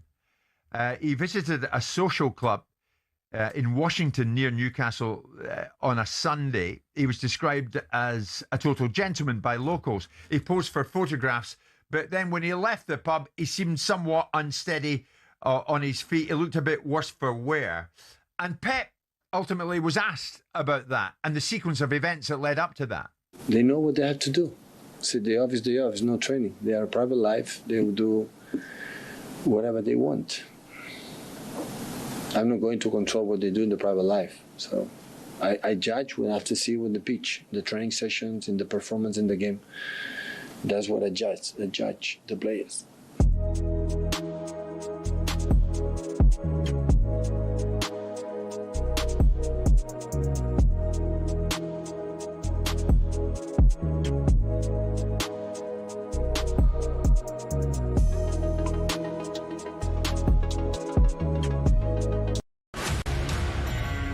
Hello and welcome to talkSPORT Goals. We're taking you through what should be another busy day of football.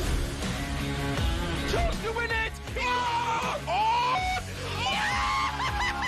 We don't need to do that, guys. I'm going to owe you an apology. How would you get to that conclusion? That's a weak mentality. Oh, get out of it.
talkSPORT, Mainoo, Goldstein, Gabby, Agbonlahor in partnership with Giacomo, styling brands for every man.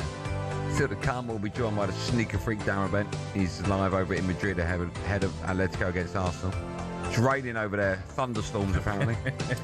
Just quickly, your mate Jack Grealish has said that his recovery from the operation he had on his season-ending foot injury is going extremely well.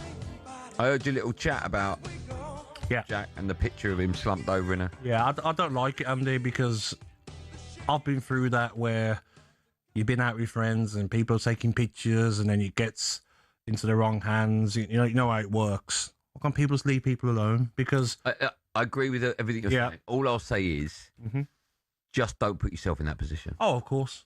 That's all I'll say. But then people, the opposite to that argument would be, we don't really see footballers. I know, but they hide, they rent out bars. I won't see Messi like that. I won't see Ronaldo like that. I know. I know he's your mate. But he's been injured. He's not back till pre-season. I know, but I don't think he can train till July. So I don't think that helps, though, right? I know, but it's not as if he's got a game on the weekend. You know, he's doing his rehab. If you were paying $200,000 a week, his wages, if you own a club and you saw that 300, 300, what would you say? I'd say, is he fit and available to play? No, he's not. He's injured, so he's having a nice time. And the pictures might show that he's asleep, but how do you know he's might just drinking? be tired. Might just be tired. Maybe he was up all night with toothache or something. Maybe he was, and all of a sudden he had a little nap. Exactly, and someone gets a picture. Yeah. Oh, if that's the case, yeah. Maybe he closed his eyes. Maybe he was blinking, and that was when his eyes were closed. Exactly. We've all been there. Poor guy. Should we go to the phone lines? We're talking about Arsenal live on talkSPORT tonight. Big game. How were they set up? How were they played? Dave's an Arsenal fan. Hi, Dave. How are you? Hello, Dave. Good afternoon, gents. How are we? I'm very well, mate. You all right? Yeah, I'm buzzing for tonight. Last night gave me a little bit of hope. And the only reason I say that, and Gabby, I get it, boring football, it's boring football. Yeah. But it's got us to the semi-final, it's got us to the title run. And I think, when you look at years gone by, when we lost 8-2 to Bayern, we had players like Philip Senderos in the team at the central defence, played great attacking football for other fans, but awful for Arsenal fans. We got pummeled. So I'd rather, at the end of the season, no one's going to go, look, boring football, that's what's won it for you. That'll always stay in the history books. You win it like that. And James, 100%. Can I just ask you both? Can I just ask you both? Yeah. If you were both in the same position, both your teams were playing exactly the same football, and you're through to a semi-final and you're in the title race, would you be happy to watch it? Okay, Dave, I've got a question for you. When you leave a game and you watch Arsenal, are you entertained? Yeah, I'm on edge. Have you, say if it's £100 a ticket, wherever the tickets are, do you feel you've had value for money? It's part and parcel with football. That's it. You take the highs and lows. But at the end of the season, you get over it. You don't know what game you're going to get at the end of the day. That's how it goes, isn't it? But we're in a title race, for Christ's sake. I mean, come on, Gabby. That Burnley City game, no one from talkSPORT was slating City for scraping through a 1-0, weren't they? Yeah, you know why? Do you know why? Why? Because they missed about 20 chances. They were trying to score. No one's saying that Arsenal can't miss chances. You're not creating the chances. It's a difference. We're winning games. We're top of the league, though, isn't it? But you score. Eze scores against Newcastle, and it's like, okay, we're not going to try and score another goal. Wissa should have equalised. Come on. Come on, you can't say that. Newcastle have been Arsenal's bogey team. When you look at that last game, Newcastle have got 42 points. They're not even safe from relegation yet. Oh, come on. Gabby, come on. Come on, Gab. Come on, Dave. Cool, Dave. Let's go to Michael, also Gooner. Hi, Mike. Good evening, Michael. Good afternoon, gentlemen. How are you? Good, man. Are you all right? You well? Good evening. Yeah, good. First-time caller, actually. Oh, that's nice. Listen to the show intently from your days in the evening, Andy. Oh, thanks, and man. Gabby, you are hilarious. I give you that. My best friend is... my best friend is... I just find you entertaining, actually. Funny how? Do you mean like a clown? Like he amuses you? No pressure. What the... It's funny about me? You're very entertaining. I give you that. My best friend is a Villa season ticket holder. I have to often go to Villa games to watch Arsenal, which is quite difficult. But the reason I'm calling is about a lot of the stuff you said. I think it's very lazy analysis, actually. Okay. It's because the Premier League, so I'm a little bit nervous because it's the first time caller. Fine, mate.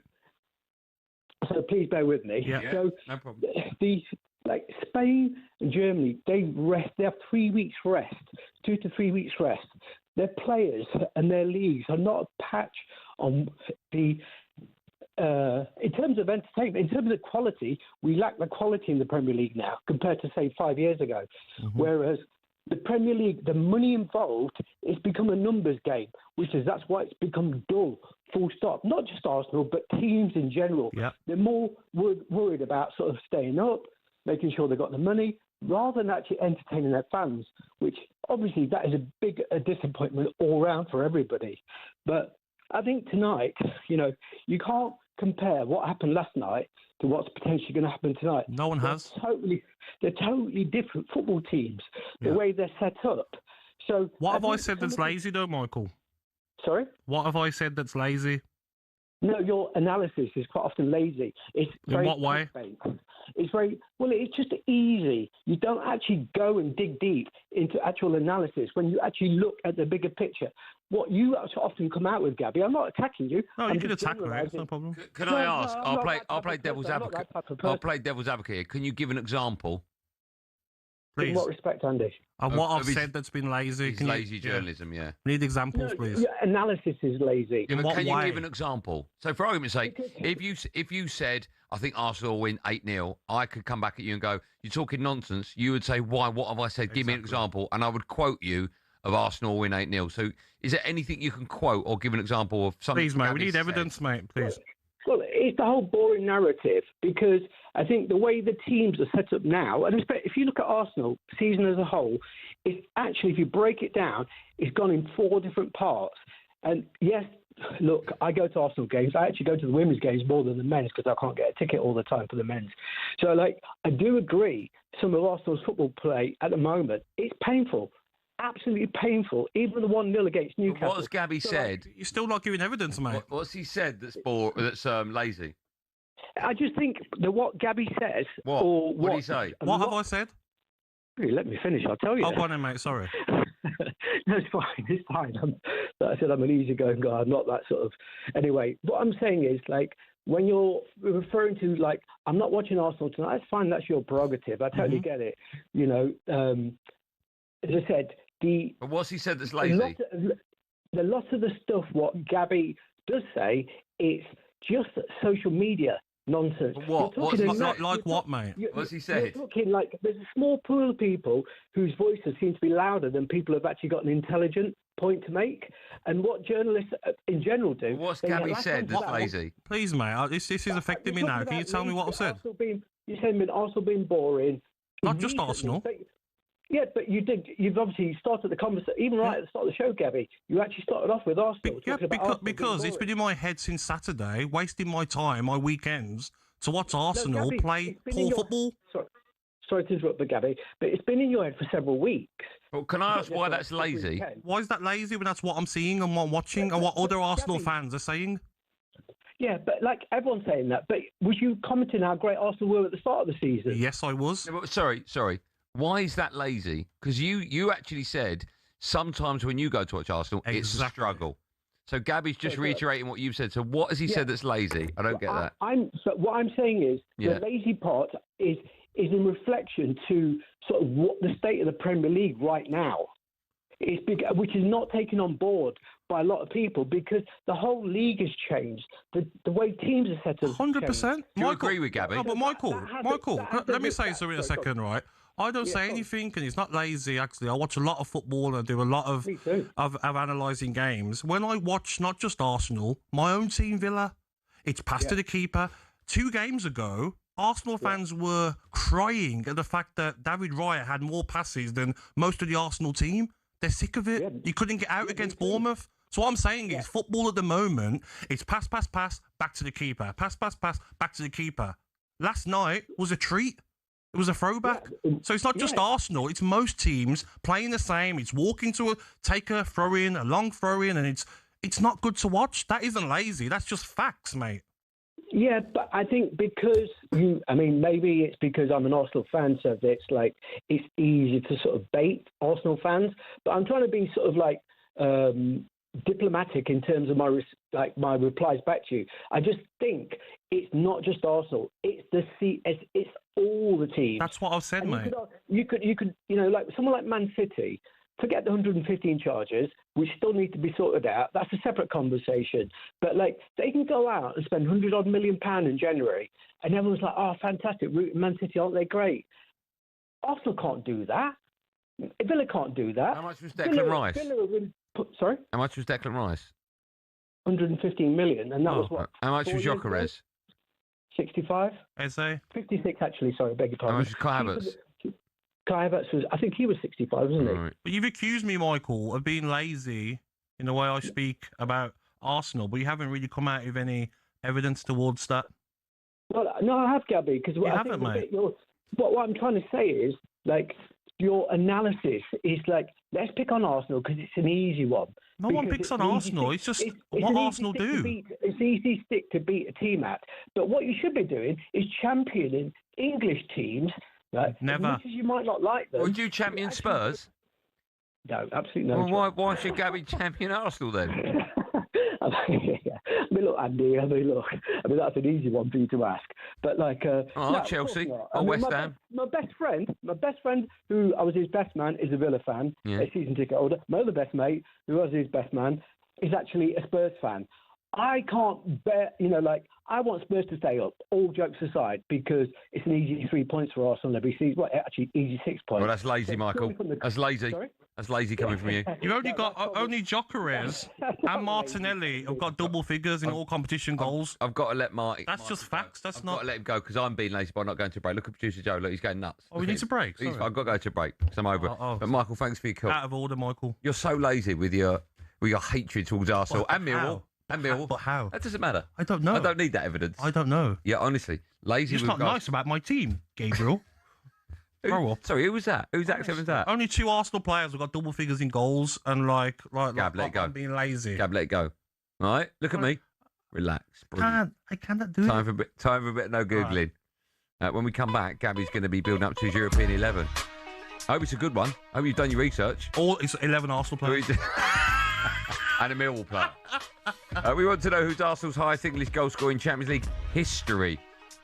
Who's Arsenal's highest English goal scorer in Champions League history? The answer to that... Mikey. And more from me and Gab right after this.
We'll keep our eye on Newcastle. Members of PIF travel into Newcastle this week for their annual meeting with the club's departmental heads. How high on the agenda do you think Eddie Howe's name is going to be, Alex? I think it has to be pretty high because it's been a disappointing season. There's no two ways about that. They're a lot lower down the Premier League table than he would have expected at the start of the campaign. Looks like they're not going to get European football at all next season, which might help them in the long run because I think they found it a struggle balancing Champions League and domestic ambitions. But if I was Eddie Howe, I'd have some questions for the owners. You know, there's players who want out of that football club. Anthony Gordon being one. Sandro Tonali, I don't think it was a coincidence that his agent was leaking stories that Arsenal were interested in January. Tino Livramento, I'm told, has no intention of signing a new contract. But they've got to handle this summer a lot better than they did last. The Alexander Isak saga was allowed to drift on for far too long. If they were going to sell him all along, as I understand was the case, they should have done it much earlier in the window. They would have been in a better position to get top targets, because if Newcastle fans think that Nick Voltemada and Johan Wissa were anywhere near the top of Newcastle's list of potential options at the start of the summer, they're deluded. I think the recruitment was poor. I think the handling of the Isak situation was poor. And I would say be careful what you wish for, because this is a manager who's come in, he inherited a club who were battling against relegation. He's took them into the Champions League not once but twice. He's ended that long wait for domestic silverware. And I don't think he's necessarily getting the credit he deserves because they've had a bad season. It's hard to disagree with anything Alex has said there, isn't it? I think that's right, but I also think there is a point where someone's voices become less effective than they once were before.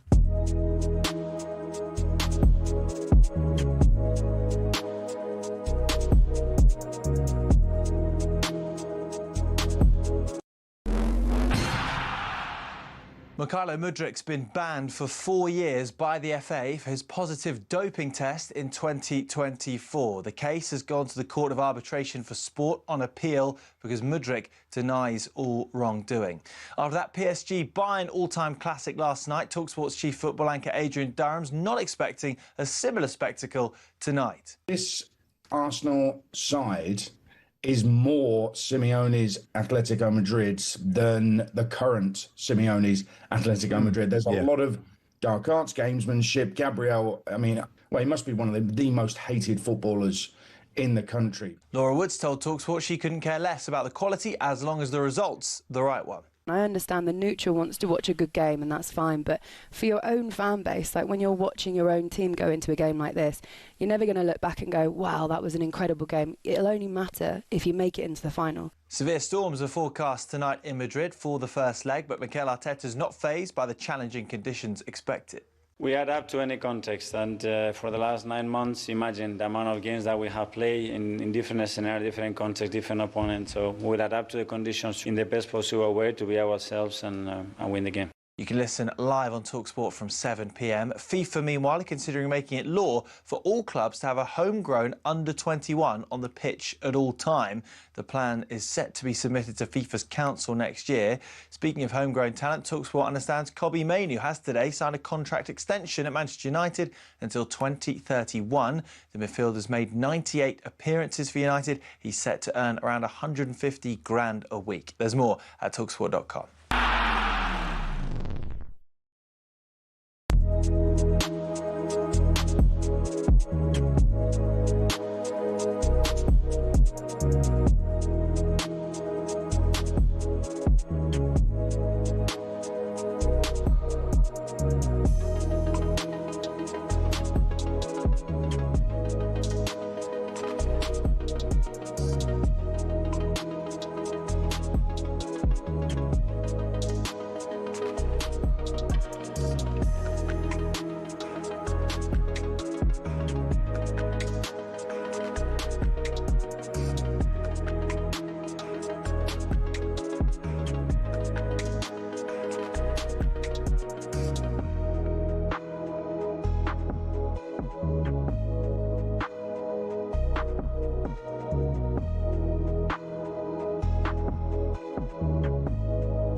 Like a bit of JK?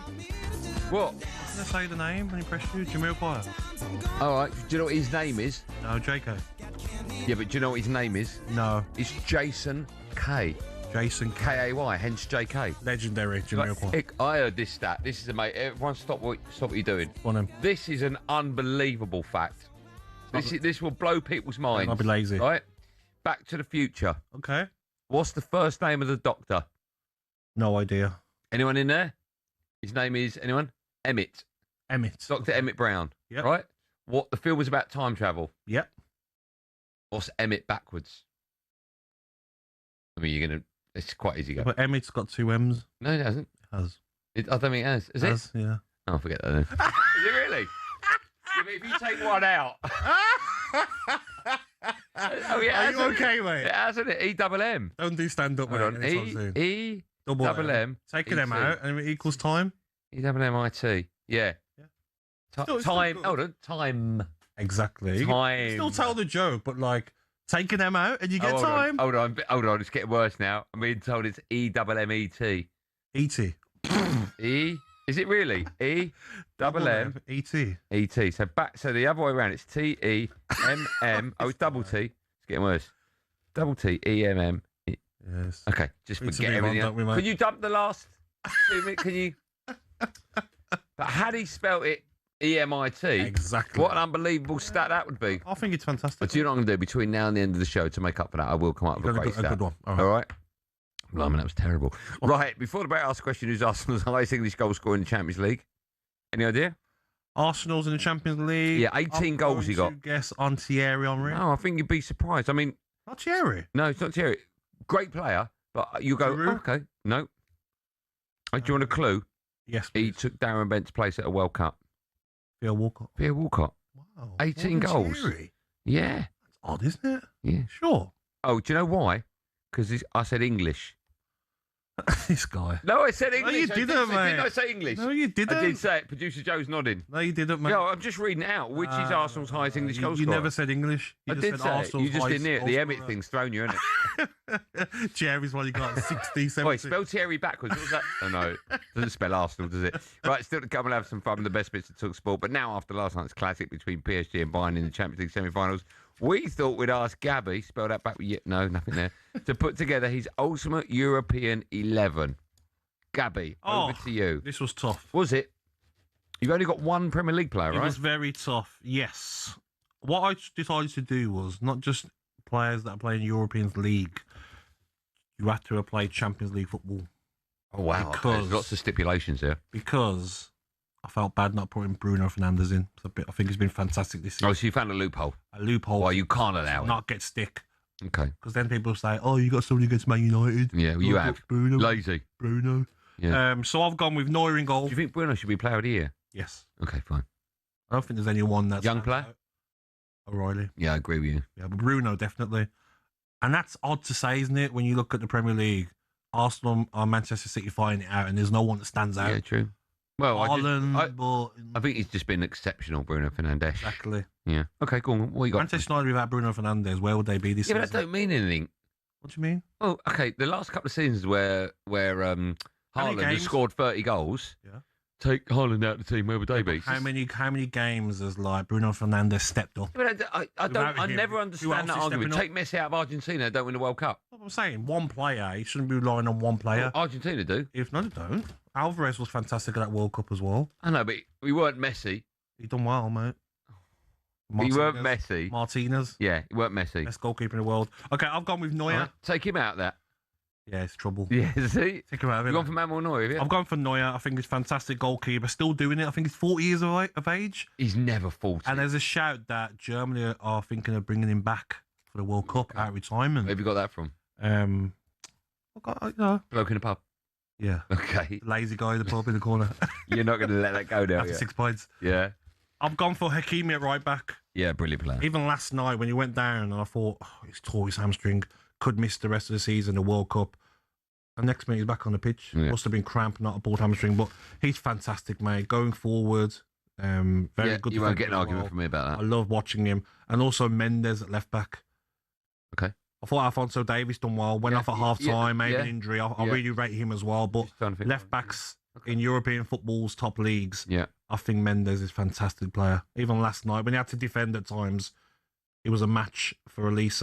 This isn't just Champions League football, it's European football. European football, yeah. Okay. But I'm basing it on teams that play the Champions League, the elite competition. Otherwise, there'd be a lot of Villa players in there. Yeah, all of them. Centre half, see? Where's our friend Michael? I've got Gabriel in there. You had to choose one of their centre halves, right? I've had to just put him in quickly. Quickly. Gabriel's in there. Saliba could have been in there, but I've gone with Marquinhos next to him. No Virgil?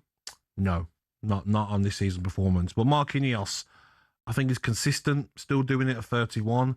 Yeah. They signed 2 new centre-halves, PSG. One they signed in the summer, Zabani from Bournemouth. Yeah. He can't get a kick because Marquinhos has been so good. And he'll be at the World Cup as well this summer to try and bring that to Brazil. Okay. Centre midfielders, my 2 centre midfielders. This player, I think, is unbelievable for Vitinha. Yeah. To think that he was at Wolves once upon a time is incredible. I think. Sorry, these are your centre midfielders. Yeah. First one is Vitinha. Okay. You got a problem with that, Andy? No, I'm just trying to think of some of the great players that are playing European football at the moment. At the moment, anyone you'd. Okay, let me do my 2 centre midfielders. Okay, yeah, go on. Vitinha and Valverde. I love Valverde. That hat-trick against City. What he does, Just mate. a brilliant player. He plays right back, he plays right midfield, he can play centre midfield, he can play anywhere, and you'll get a performance out of him.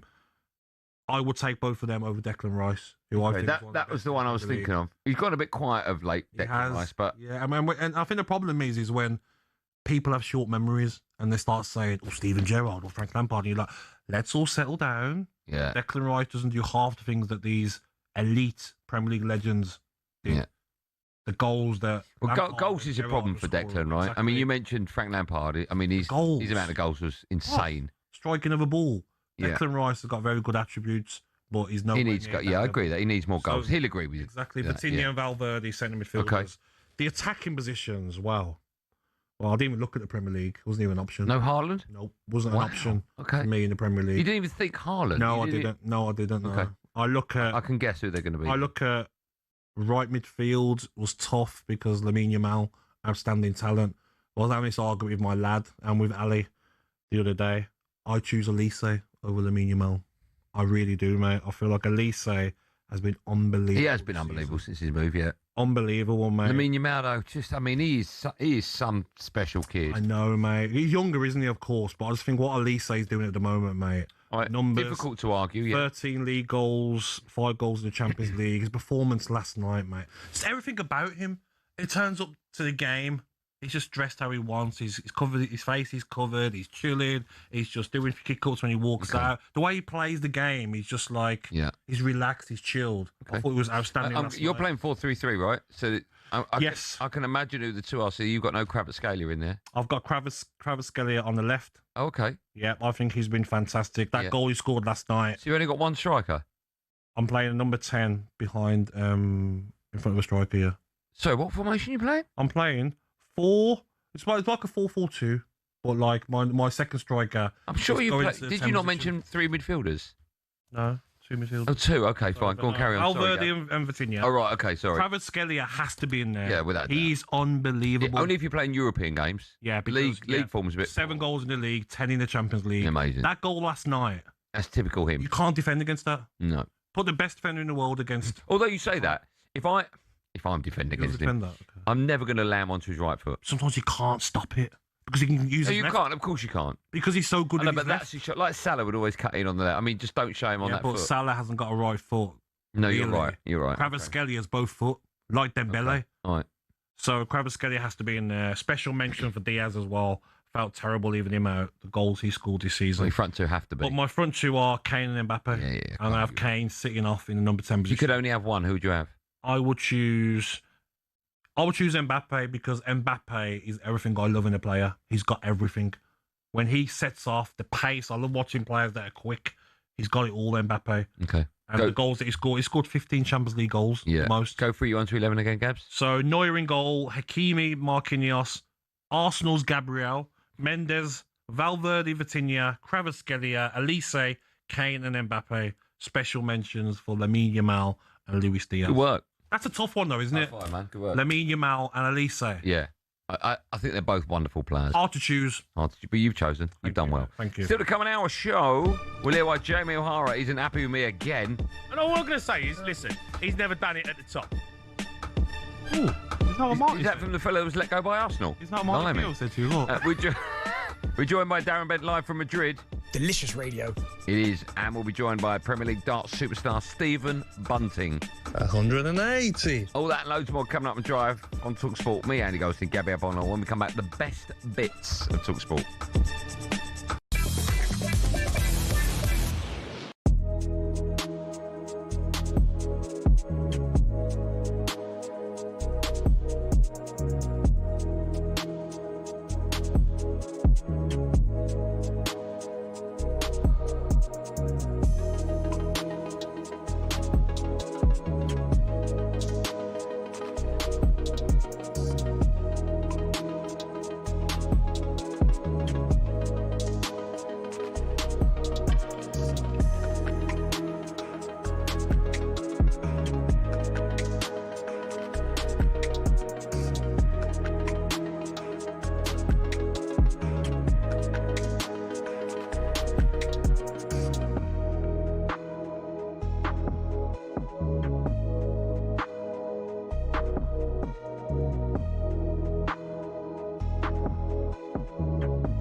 Look, Jose will always live in Chelsea fans' heart, okay? Because what he achieved and what he done for that football club.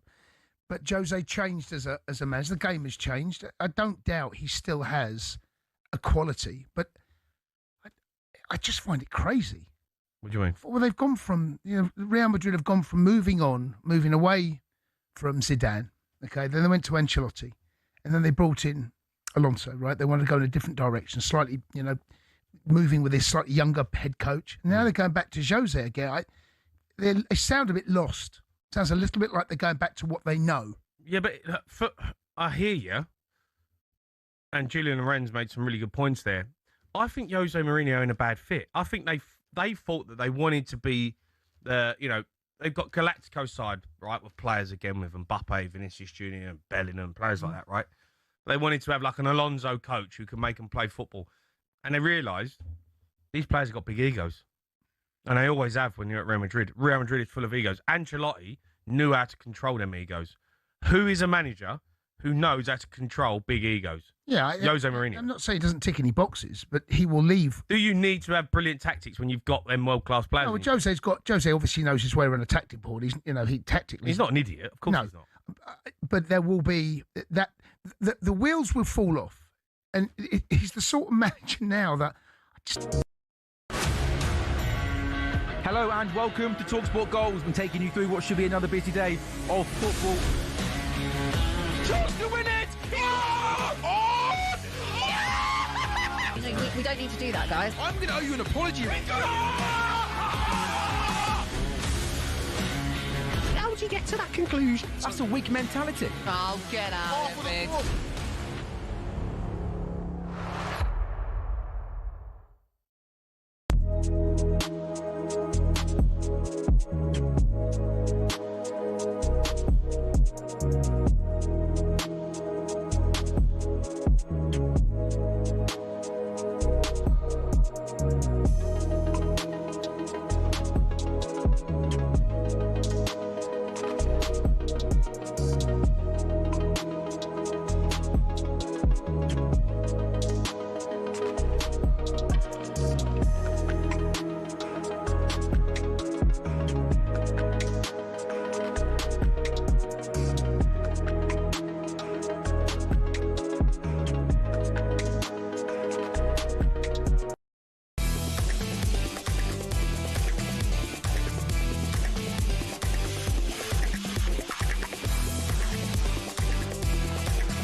talkSPORT, me, Andy Goldstein, the wonderful Gabby Agbonlahor alongside in partnership with Giacomo. Get fresh looks and great brands from Giacomo. Still to come on our show in about 10 minutes' time. We'll be joined live by Benty from Madrid. But first, it's time for this.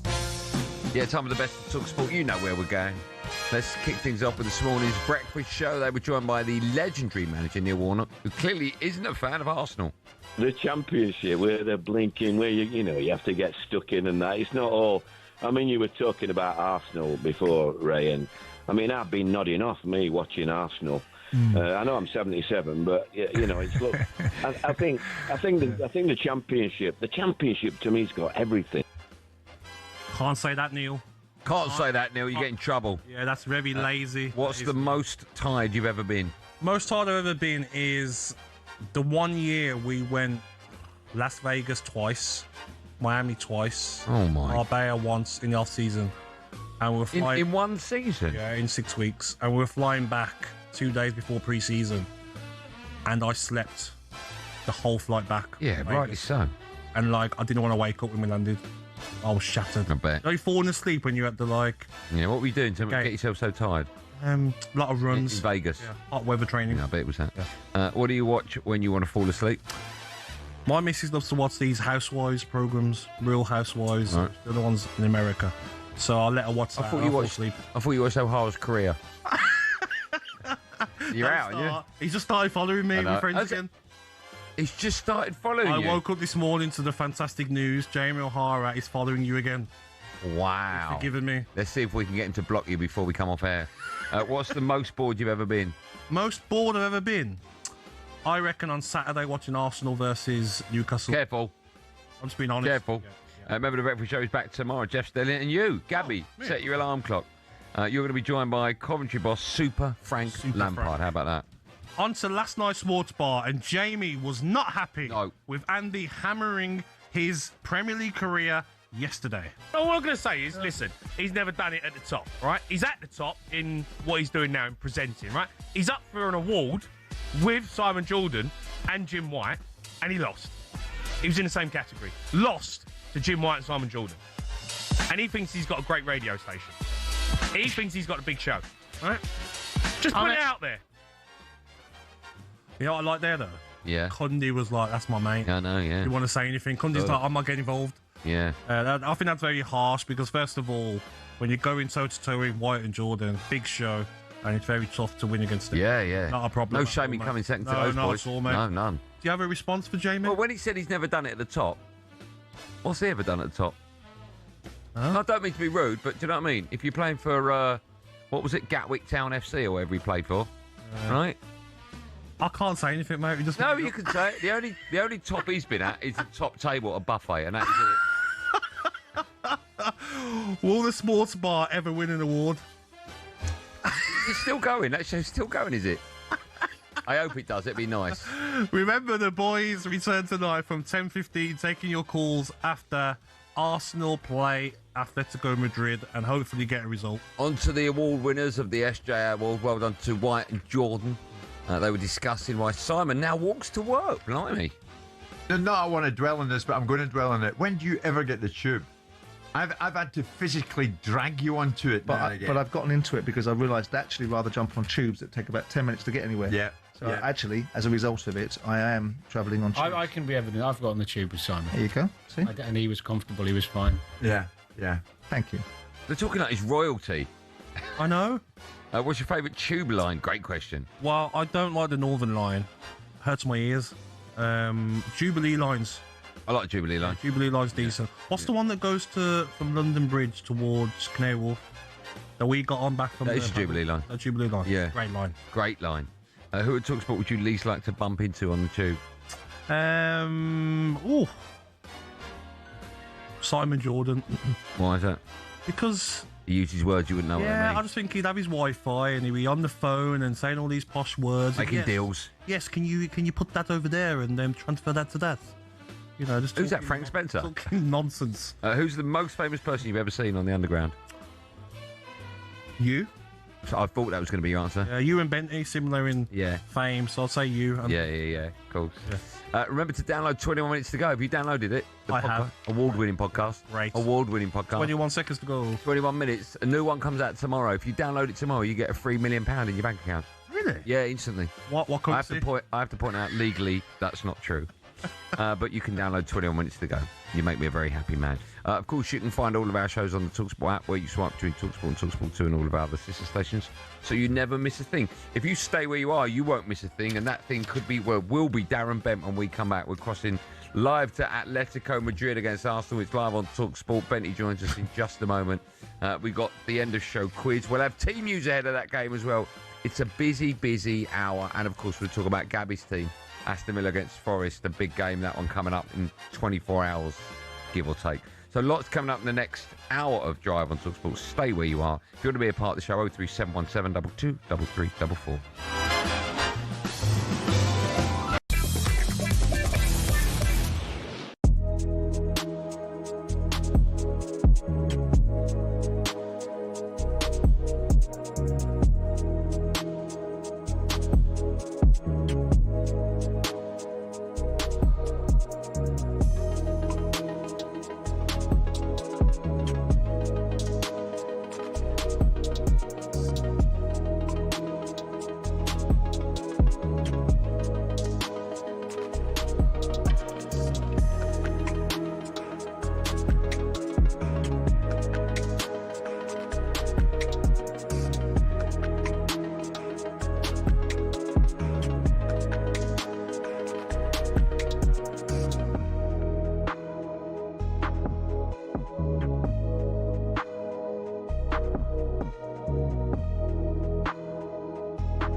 Tyson Fury against Anthony Joshua. 03717 223344. Mohammed in Cardiff. Good morning. Where are you at with this then? Good morning, Jim. Good morning, Simon. Morning. Well, congratulations for your winning your award. Thanks, mate. But I think this is just another retirement paycheck for both of these fighters. 5 years ago, this fight would have been amazing. Both of them were in their prime. Both of them were world champions. It probably would have been a biggest fight in British boxing history. But now, Fury, you've seen a decline in his last fight. AJ hasn't been the same for a while. And it looks like it's just another big retirement paycheck for the both of them. Yeah, but Mohammed, you'll watch it, right? You won't miss it. No, I don't think I watch it, if I'm honest. Like, there's a fight on Saturday, Benavidez versus Ramirez. That's a fight that's a proper fight. Yeah, you see, that's a proper fight. Wardley and Dubois, another fight. That's right. You know what I mean? That's There's right. jeopardy behind it. But this fight is just like Eubank and Ben. It's just another cop-out. Obviously, these two guys have achieved more than Ben and Eubank, but it looks like 5 years ago would have been great, but now I don't think I'd be wasting my time on watching, if I'm honest. Interesting. Mohammed, listen, thanks for that. Arsenal fan, boxing fan, Keith, we know you. Keith, good morning. You having this fight? Good morning. You did me a favour. What a lot of nonsense. Fury against Joshua. Let me tell you something. Anthony Joshua is one of the luckiest men in the history of British boxing. When he fought in the Olympics, he lost in the first round and he lost in the final. And then he gave him the decision because it was in London. Life after football. For a lot of players, it means going into punditry. Some turn to coaching or working in the game in other ways. But what about the rest? Some former footballers turn their sights away from the game, and there are a few big surprises. First up, from rainbow flicks to pancake flips. Ex-Chelsea and Southampton defender Ken Monku switched up his footballing career to buy a Dutch pancake house. He bought out the shop, which had been his favourite pancake spot as a child, and before long he was mixing the batter and getting behind the stove. Next, Everton legend Thomas Gravesen swapped out the high stakes of the Premier League for those of the poker room. He made over 150 appearances for the Toffees and won the Scottish Premier League with Celtic. Turned out the Danish international was pretty darn good at poker. He racked up a reported £100 million from his Las Vegas adventures. Remember former Chelsea goalkeeper Petr Cech? Turns out football nets weren't the only goals he was pretty handy in front of. After retirement, he became a goaltender in ice hockey. Same skills, very different surface. And he even won a Division 2 title with Guildford Phoenix. For ex-Liverpool centre-back Daniel Agger, it wasn't just fancy footwork that was in his blood. He was also pretty good with his hands. The Denmark international turned to tattoo artistry after he hung up his boots. He'd qualified as a skin artist while at Anfield, and he then became the co-owner of his own tattoo company as well. It's not all glamour for ex-pros, though. 1966 World Cup winner Ray Wilson set up a very different kind of business. He became an undertaker after he retired. Finally, not many people can say they've won both a World Cup and starred in an Oscar-winning film. In fact, there's only one person in the entire world who can say that. Frank Leboeuf, the former Chelsea defender, was part of the 1998 France squad who won the World Cup. He ended up marking Brazil's Ronaldo in the final and helped his side to a 3-0 win. But Leboeuf had already begun acting on the side while he was playing football, and his biggest role came some years after his retirement when he landed the part of a doctor in the Stephen Hawking biopic The Theory of Everything. I embrace the career of acting, so I want to learn more. So seeing lots of movies is a part of my job. To be honest, with all the dramatic diving in the game these days, there's probably tons of ex-pros who've got the acting skills to make it in Hollywood.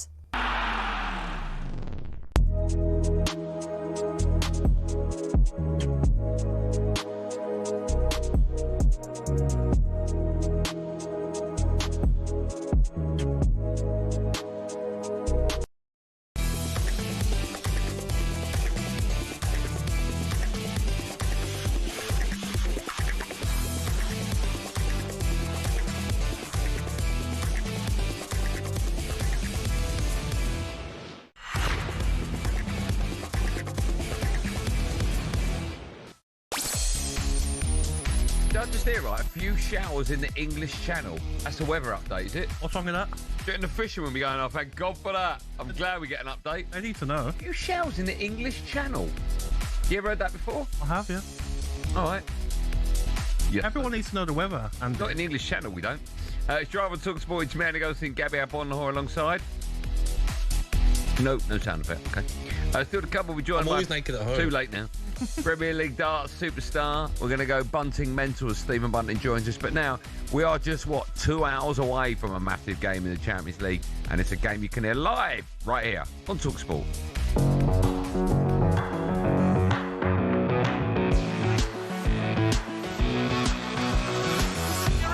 Fires it in to the bottom left-hand corner. Atletico Madrid lead inside 6 minutes. They're a team that are a bit more clinical than they once were as well, which I think in terms of Arsenal being nervous and making mistakes, that is the bit that could be costly to Arsenal. Rice coming forward, right-footed effort, oh, it is in, and that'll be that. I mean, it's the best part of the season, so yeah, everyone is up for it, everyone is excited. Saka arrives straight to his feet, comes back to Gyökeres, who puts it in the top corner. Stunning finish from Victor Gyökeres. What an opportunity. We're going to grab it with both hands. You're going to see a team that wants to be dominant, that wants to win it, and that wants to start to decide the time tomorrow. Yeah, but that's at 7. Adrian Dome hosts live commentary of Atletico Madrid against Arsenal in the Champions League. I'm just looking at the weather report actually there. It's lovely. Rainy conditions will continue for the rest of the day. Pardon? Wind gusts up to 35 miles per hour. In Madrid? Yeah. Benty told me he's only taking shorts and t-shirts. Well, he's going to get wet. I hope he's got an umbrella with him. Let's find out as we go live to the stadium and say hello to your soaked co-commentator this evening. I bet his trainers are ruined. Drive's very own Darren Benty. Evening, Benty. Gentlemen, how are we doing? We're right. What's going on with the weather? You thought you were going on a little busman's holiday out there. What's happened? Honestly, the sun is shining. It's absolutely beautiful Not over on here. my app. Not on my app. Do you know what? Honestly, when I flew in this morning, yeah. Don't get me wrong, the turbulence when we got to Madrid was horrible because it was grey, it was raining, and you know what I'm like on flights, Andy. Don't like it. How long did it last for? How long did it last for, Dick? I'd say the last 15 minutes of the flight. So it was on the way down. It was horrible. Absolutely horrible. But as the days progressed, it's blue skies, the sun's out, and by the way, the stadium is unbelievable, by the way. Have you been there before? No, it's the first time. Oh, right, okay. Top stadium, isn't it? Yeah, top. What's the mood like outside? Usually you can gauge it, right? Yeah, well, when we got here, there wasn't too many fans outside. I mean, it's a really nice kind of area around the stadium in terms of like the stalls, selling the scarves and the food and stuff. But I didn't really see too many Arsenal fans, if I'm honest. But the flight over here, the plane was packed full of you must have loved that. Arsenal fans, to be fair. Oh. I didn't mind it, but obviously Adrian Durham was sitting next to me. Oh, no. But to be fair, they were giving him a lot of love. Was they? Giving Aid a lot of love. Have they He's been forgot? hammering him for like the last 20 years. 20 years, non-stop. All the what love. I heard. Even the pilot was slagging him off. Nah, mate, did you know what they were saying? A couple of them even said they were quite disappointed as to how nice he was because they'd heard him ribbing Arsenal for years, but because he was such a nice guy, they were almost like, well, I can't be angry. Well, he is a nice guy. That's the thing, right? He's a lovely guy. People don't know the real Adrian Durham. Benty, going on to tonight's game, what are you thinking about Arsenal's lineup? Because the front players aren't performing, aren't they? Do you think Saka starts? Or do you think Mudryk starts? Trossard, Martinelli, Eze, Odegaard? What are you thinking? Well, I quite like that. I did like the lineup against Manchester City the weekend, the game before the Newcastle game. Now Saka's fit. I don't know how fit he actually is, but if he's ready to go, then I would play him because it's Mudryk at the start of the season was a lot better than he's doing now. I mean, I think his last goal, as I spoke about, was Mansfield. And there's options, and I think that's the problem for Arsenal at the minute and Mikel Arteta is that no one's really grabbing the shirt and saying, do you know what, I'm going to step up and be that guy. Eze's probably maybe the only one that you'd say is doing that. Yep. So whether he goes Odegaard in the 10 and Eze from the left, I've got no issue with that, but the fact that Havertz is out, that's a big miss because I thought he was outstanding against Manchester City in terms of holding the ball up, bringing others into play. I thought he started off the game well against Newcastle as well. But the fact now that he's not here and Gyökeres has got to go up top, now Gyökeres has got to step up to the mark. We were asking earlier on Arsenal fans to phone up and talk about how they think Arsenal will approach this game. Will it be like we saw against Man City, as you just alluded to, which is quite an open approach, going for goals? Or do you think that because it's a two-legged affair and you've got the second one back at your gaff, Arteta might just try and close up a bit? I think he might try and close up a little bit, but I just think in games like this, you're in the semi-final now, I don't think he'll go out there and go, right, we'll park the bus and hopefully try and get a draw back to the Emirates. I think they will try and go for it and try and win it, but maybe not over as expansive as maybe some people would suggest. Certainly not like the game last night, where it was end-to-end football. You're not going to see that. Anyone who thinks they're going to turn up here and watch that type of game, that's not going to be the case. So I expect them to be a little bit cagey, a little bit cautious, but still go out to try and win the game in this first leg. They've got to be careful though, haven't they? Benty, because Lookman has been a fantastic signing for Atletico Madrid. Griezmann, Alvarez is a threat as well. But also, Arsenal can get at that back line, can't they, of Atletico Madrid, because they're not as strong as they used to be. 100%. I mean, I almost felt like, certainly under Diego Simeone a few seasons back, they were built on that kind of defensive solidity where they were absolutely rock solid, didn't really give much away. But as you said there, they've come away from that a little bit. And you look at the likes of Griezmann, I know he's getting older, but still one of the most intelligent footballers on the planet. They've got Sørloth, who you didn't even mention, the centre forward. He scored 2 goals at the weekend. Alvarez, Agbonlahor, Lookman. They've got so many players where they can hurt you, but Arsenal will know that. But if Arsenal can keep it tight and kind of impose themselves, as we saw in the group phase against Atletico at the Emirates, where they were out winners 4-0, if Arsenal could do that, then they've got a great chance of going through this tie. But I don't think it'll be won and lost in this first leg. I think going back to the Emirates, I expect the game to be tight. Benty, you flew this morning, right? So you would have seen the PSG game last night. Yeah. I mean, it's an unbelievable game. Do you think we'll see anything like that tonight or not? Well, do you know what? If I'm honest, listen, I watched the extended highlights because I was obviously watching Southampton Ipswich last night. But in the extended highlights of the game, I mean, you're talking about 2 absolute teams going at it. And what I liked about it last night is that they're both top teams, but because of the players they've got on each squad, neither side said, well, we're not going to sit back and let you impose yourself on us. We're as good as you are. And I think that's why that game was so electric, because you had Bayern Munich believing they were better and PSG. So that will happen in the second leg. I can't see that happening here because you look at 2 managers, Arteta and Diego Simeone. Yeah. I don't think neither of these managers want to take the handbrake off. I don't think they're built like that. They're built completely differently. So I don't expect it to be that game. I think it's going to be cagey with a quite close scoreline. Well, Benty, it's in, Arsenal this season, everyone was talking about a quadruple, and obviously no one thought they were going to win that. But now they've got such a big chance of still winning the season, finishing the season with 2 trophies. Why not go out there tonight and say to yourselves, we're not going to sit back. Obviously, we're not going to attack like Bayern and PSG, but still, Odegaard, Saka, Eze, Gyökeres, Martinelli, Trossard, Gabriel Jesus, they've got players, haven't they, to go out and put a statement victory tonight? Yeah, I think they will do, and I think if that's the case, then a couple of their players you mentioned there have got to step up, and it's simple as that, because we haven't seen that. When you look at the Arsenal compared to the Arsenal now, the Arsenal that played in that first game against Atletico in the group phase, I mean, they were flooding forward at will. Even when they played Bayern Munich, I was having a look at the highlights, they were flooding people forward, playing with their real freedom. They're so far away from what that performance was then as they are now. It's pressure. You know as well as I do, Gab, it's pressure. Earlier on in the season, when the games mean something, but they don't mean as much because there's not that much on it. If you lose a league game in the group phase, you can make it up. But now it's almost like you get a bit battered tonight, going back to the Emirates. The Emirates is already a little bit nervous. It's a little bit like, can they overturn a big deficit? I'm not quite sure they can. I hope they can, but I'm not quite sure. But I think tonight they'll go out there front foot, and as you said there, they've got a fantastic opportunity to turn round all the rival supporters and laugh in their faces and say, look, we've won this season, we've won a domestic league, we've won a Champions League, or one or the other, and then you can go again next season with a little bit more freedom. But until they do that, I think there's going to be a few more nervy performances between now and the end of the season. Benty, listen, thanks for coming on. I understand that you got Tottenham's colours on tonight, no red in your little check shirt you're wearing. No, there is. It's not actually Tottenham colours, actually. It's Ipswich Town. Oh, is it? Is that what you're doing? Yeah. Oh, right, okay. Yeah. Oh, that's nice. Look, honestly, look who you trying to get me in trouble. Well, why am I getting in trouble? Benty, you remember early on in the month of April, you said the Premier League is coming. Do you still believe that, Darren? Yeah, I believe it. Yeah, they're still top. I still believe that. Just checking. You two, honestly, you two. Thanks, Aid, for being our mole in the camp. Much appreciated. Right, what will the score be, DB? I think it's going to be 1-1. Okay. Yeah, different to a really yesterday. sparkling 1-1. Okay. Look, Benty, it pains me to say it, but football is much better when you're on co-comms duty on talkSPORT, so keep up the great work. I'll see you in Well done, Benty. Wait, by the way, cheers, gentlemen. You come back, you get us nothing from duty free, nothing from me or the team.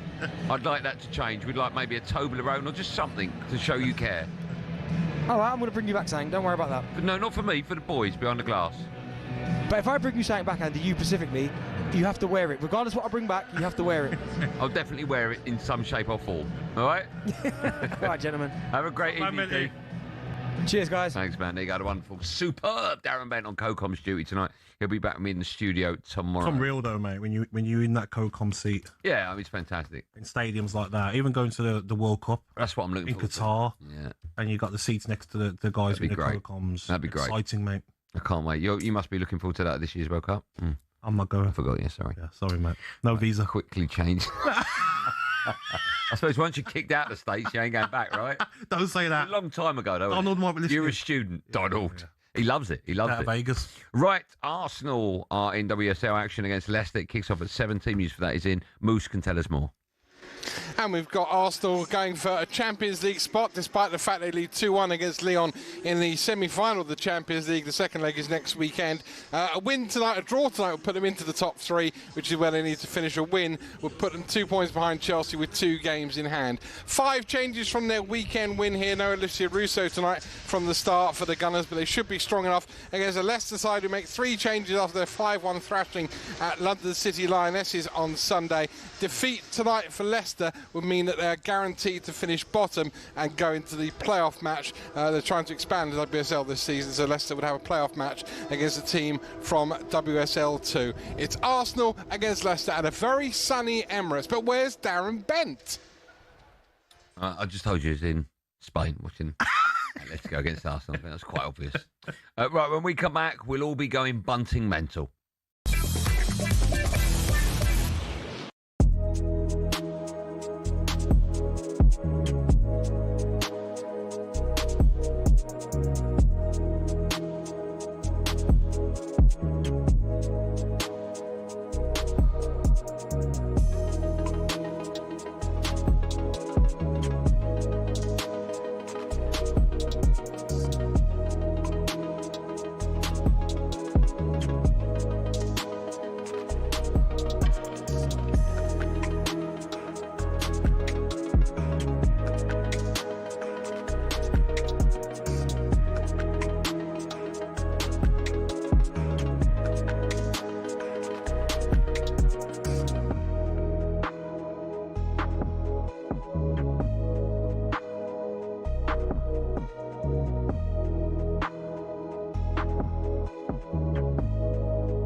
Whatever happened to the traditional cagey semi-final affair? The first leg of this semi-final, the highest scoring of any in Champions League history. Now, on Amazon, Vincent Kompany spoke post-match, and he tried to describe what we'd just seen. Yeah, I would say, well, what do you want? Do you want teams that... I think you've seen a lot of good defending today. Intense duels and this, but it's just the margins are so little, and you only have 2 ways. So the first one is to go full, or the second one is to retreat fully.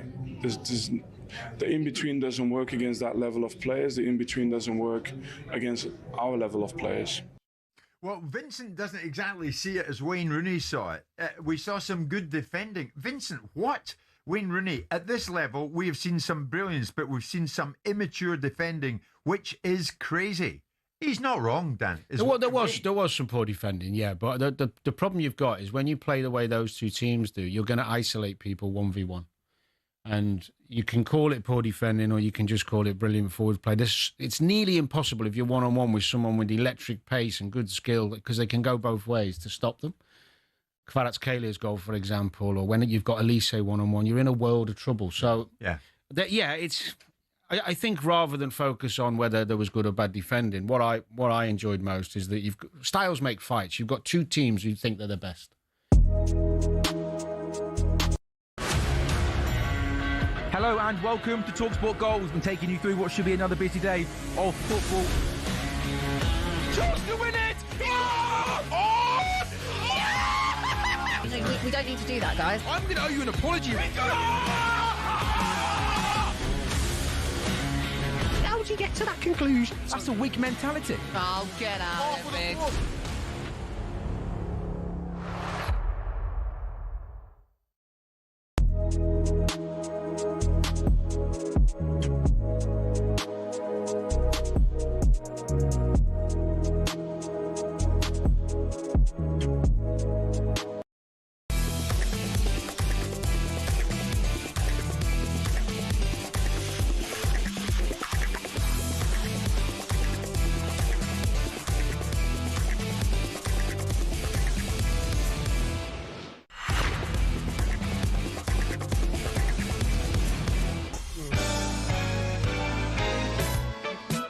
favourite song ever. Who sings it? Luther Vandross. My favourite song ever. Ever? Ever. Ever? I think it's so difficult to pick your favourite ever song, and this is mine. You pick it in a karaoke? Can't feel myself, I don't want nobody else to ever touch me. You are my guiding. Great song. How can Jamie say you're not at the top? There's nothing you can't do, mate. No, there's nothing I can't do. Nothing, mate, no. Hope Great Jamie's album. listening. Great We'll album. take that back. It's right on talkSPORT. Me, Andy Goldstein, Gabby, Agbonlahor in partnership with Giacomo, Styler Brands for every man. Here we go. Can't feel myself, I don't want nobody else to ever love me. Well done. You are my guiding light, my shining star, my love fantasy. There's not a minute or one day or night I don't love you. You're at the top of my list, cause I'm always thinking of you. Right, still a couple of team news. Head of Atletico against Arsenal. It's a game here live on talkSPORT tonight. Just quickly, Chelsea winger Mudryk has been handed a 4-year doping ban by the FA. Will now take his case to the Court of Arbitration for Sport. Ouch. Live Golf has postponed its event in New Orleans in June with questions ongoing over its future. Right, let's turn our attention to a bit of darts, a bit of arrows. We love the arrows because the Premier League rolls into Aberdeen tomorrow night for night 13 of this year's competition. Let's speak to a man who will be playing one of our favourites, world number 9, the Bullet. Steven Bunting joins us now. Steven? Good evening, How are you Steven. guys? We're great. How are you? Very good, thank you. Are you a Luther Vandross fan? If not, I apologise for my singing. I'm not, but I enjoyed you singing, to be fair. Can you sing? Are you a singer in the shower? Do you? I done karaoke every now and again. What's your song? Spandau Ballet Gold. Oh, do you want to give us a? Do you want to have a little go or not? No, not No, today. okay, fine, right, okay. Right, you're in Aberdeen, right, as part of the Darts on Your Doorstep initiative. Tell us a bit more about that, if you would, please, Stephen. Yeah, it's great. We're here today in Inverurie, meeting some of the people, playing some challenges. It's first Smart Energy as well, so it's great what they've done here. I've not actually been into the darts room yet, but I'm looking forward to going in there and playing some of the guys over here. Okay, do you know if people want to come down and watch, can they do that? Is there tickets? How do they do it? Do you know, Stephen? Yeah, I think they can just turn up and I don't think it's ticketed, is it? No, they can just turn up. Oh, okay. That's great come and have news. a crack with the lads. Great news. Good. Right. While we've got you, we have to talk about the Premier League. You head, well, it's at Aberdeen, obviously, tomorrow. You've already had a nightly win under your belt so far this year. How do you think your campaign has gone so far? Because it's not great at the moment, but it's incredibly tight. You're 7 out of 8th, but you're only, three points from Jan van Veen, who's 5th at the moment. So it's so tight at the bottom, right? Yeah, no, it's very tight, and obviously you can swing in a week. Obviously this week I'm hoping to do really well. If I can pick up 5 points, it keeps me in the hunt for qualifying for London. That's always the aim, and I feel like I've not done too bad, to be honest. I've played some great games. I've come up, obviously when you're in the Premier League, you're playing against the best players week in, week out, and unfortunately sometimes you just can't get the result. Yeah, it's not for lack of trying. I think me consistency throughout the Premier League's been good, and obviously to get that nightly win in Belfast was special. Stephen, you're up against Gerwyn Price in the quarters. He's in 3rd place at the moment. How tough is this game going to be? Well, I think I played him first time in Aberdeen last year, and I was able to get the win there. So hopefully the Bunting mental fans will get me through tomorrow. I'm really looking forward to the game. I've been playing Pro Tour as well the last few days, so I'm coming in feeling ready to go, and yeah, I'll give it my best shot. Because you're playing every single week now, do you think that gives you a massive advantage against players that aren't in the Premier League? And also, do you have enough time to practice as much as you would do anyway? Definitely not practice. Obviously, by the time we get home, you want a little bit of downtime with the family. I've got a young child at home, 15 months, as well as my 13-year-old as well. So, yeah, juggling family life and then being on the road a lot is hard. But it's something that I'm really enjoying. Obviously, I'm doing this for my family, trying to earn as much money as I possibly can before I retire. So, yeah, I enjoy it. I'm still playing to the top of my game. So, yeah, I think it's only a matter of time before it clicks again on the big stages. And yeah, hopefully people keep enjoying watching me play. I'm sure it's just a matter of time. When you say I'm doing this for my family before I retire, that's miles away, right? You've never even thought about retiring. Well, I'm 41 now. Probably the next 10, 15 years, I'll start slowing things down. So, yeah, there's still a lot of time. There's still a lot of tournaments I'm going to play in that time. And, I think I'll keep playing while I've got a smile on my face. I'm still enjoying it, even with the hard schedule, the travel. But yeah, I love darts. Darts is in my blood, and even if I wasn't playing, I think maybe a commentary role. I don't know what else I'd do. Maybe teach the youngsters coming through a thing or two as well. We've got to ask you about Coventry, mate. We've got Frank Lampard on the breakfast show tomorrow. You were in the dressing room the other day after they won the title. What was that about? Yeah, that was amazing, to be honest. It was great to be asked by the club to go down and join in the celebrations. All the players are really big fans of mine. And I literally seen Jack Redoni put a video on of Joel doing the my walkout celebration on the team bus. So I got in touch that way and just congratulated them on a great season. And Coventry got in touch and said, can you surprise the lads and come down for the trophy lift and watch the match? And just enjoy the celebrations with them. They were all fantastic. And we had a good celebration together. It was great to meet Frank Lampard. Tom Grennan was there as well, who we exchanged numbers. So I met some really important people, some great people, and some really good fans of mine. You're having so much fun in the world. Obviously, with the darts, we just talked about Coventry. You've just bought a racehorse along with Luke Littler called Bunting Mental. That's at Michael Owen Stables. How on earth did that come about? Yeah, so literally last year sometime I went to Chester Races and I got talking to Michael Owen, and Michael said he invited me down to the yard. He said, I can't promise that you'll leave without owning a racehorse. And yeah, we come to the agreement. Me, Michael Owen and Luke Littler, we all own a third in a partnership with this new horse now, which is called Bunting Mental. It'll run in, the jockey will wear Luke Littler's purple and yellow coloured shirt, and it's going to be a great venture. Really looking forward to it. And Hugo Palmer, the trainer, has only great words to say about the horse as well. So yeah, we're all excited. How much is a racehorse now? It was a few quid. I'm going to have to start winning again. I'm led to believe that the breakfast show is coming live from Michael Owen Stables next week. Is it all right if the gang meet your horse and maybe get him on for a chat? Of course it is, yeah. I don't know whether he can speak Scouse yet, but... he might be more entertaining than some of the guests have had, so we'll make sure that happens. Listen, before I let you go, I've got to ask you about Beau Greaves. She became the first woman to win a PDC ranking title earlier this week. She did it in style as well, beating Michael Smith and Gary Anderson along the way.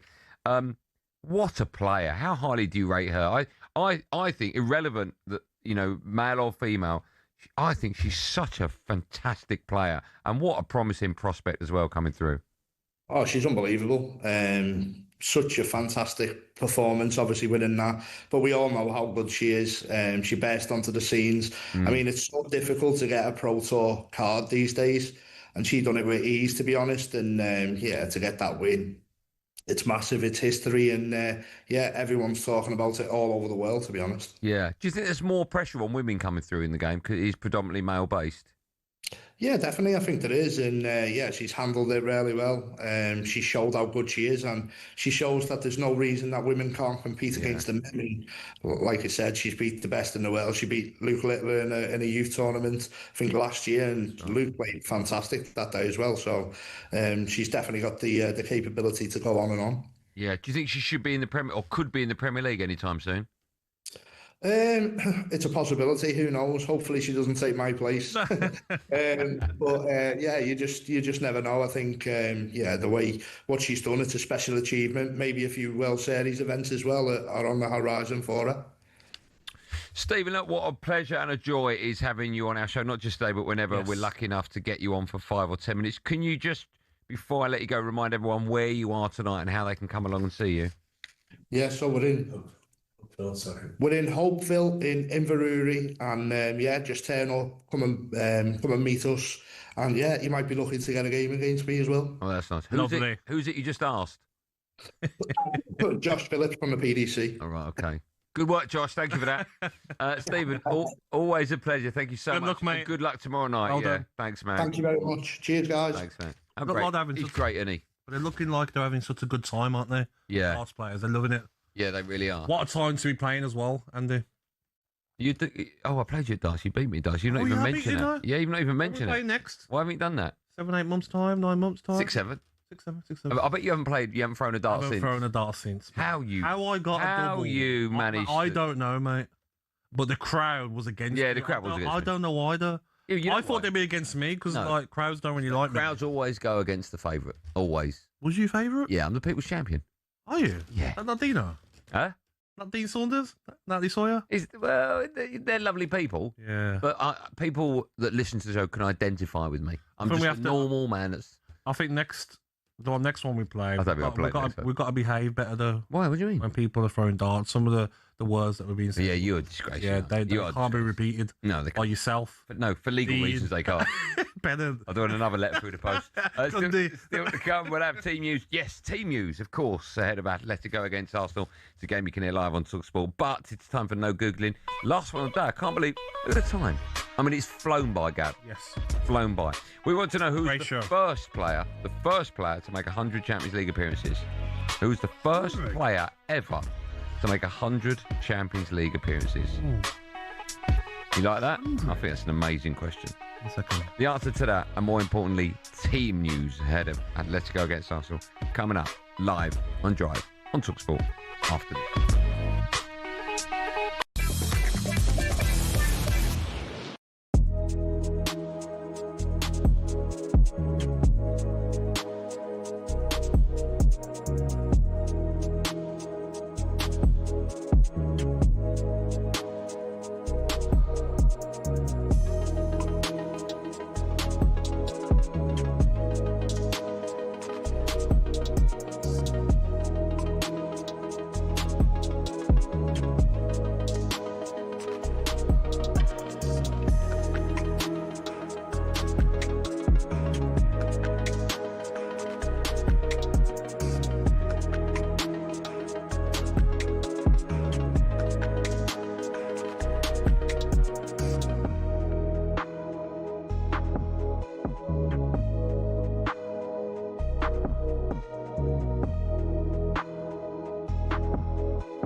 Lincoln City celebrated their title win this weekend. Decided this is the big moment to mock Spurs. What?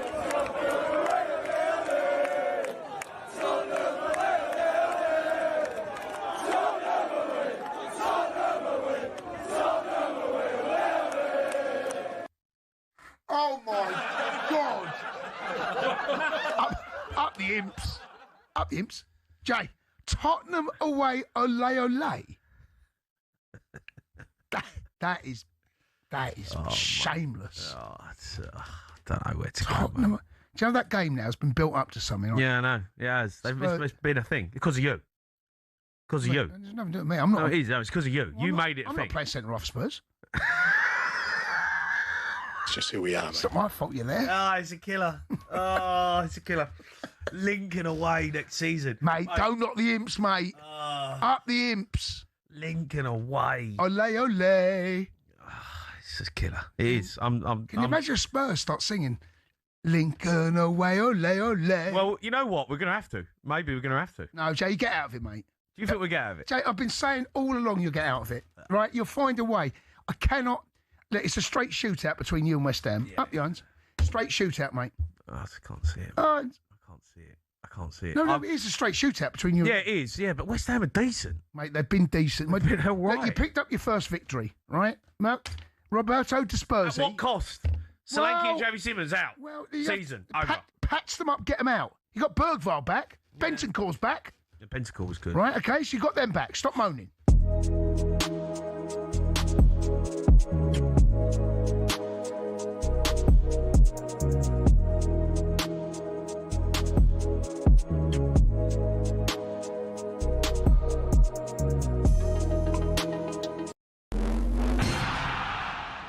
Mykhailo Mudryk's been banned for 4 years by the FA for his positive doping test in 2024. The case has gone to the Court of Arbitration for Sport on appeal because Mudryk denies all wrongdoing. After that PSG Bayern all-time classic last night, talkSPORT's chief football anchor Adrian Durham's not expecting a similar spectacle tonight. This Arsenal side is more Simeone's Atletico Madrid than the current Simeone's Atletico Madrid. There's a lot of dark arts, gamesmanship. Gabriel, I mean, well, he must be one of the most hated footballers in the country. Laura Woods told talkSPORT she couldn't care less about the quality as long as the result's the right one. I understand the neutral wants to watch a good game, and that's fine, but for your own fan base, like when you're watching your own team go into a game like this, you're never going to look back and go, wow, that was an incredible game. It'll only matter if you make it into the final. Severe storms are forecast tonight in Madrid for the first leg, but Mikel Arteta's not fazed by the challenging conditions expected.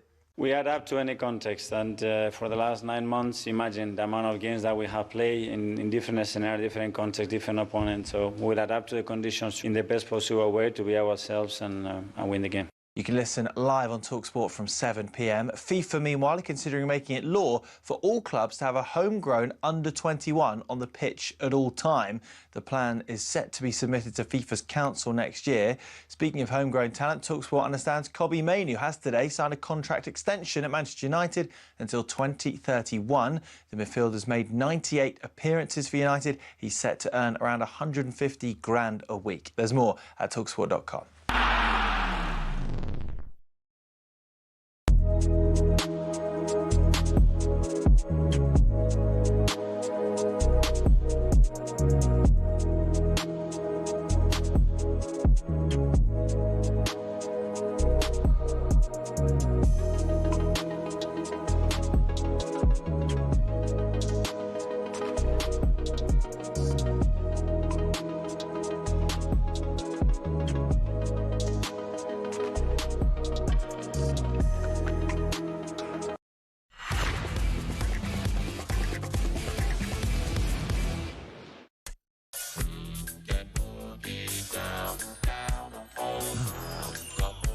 talkSPORT, me, Andy Goldstein. Gabby Agbonlahor alongside before the break. Great question. Who was the first player to make 100 Champions League appearances? Raul. Who? Raul. Raul. Raul. Raul. Raul. No, Raul. Raul. No, Raul. What was his surname? How did you say? Smith.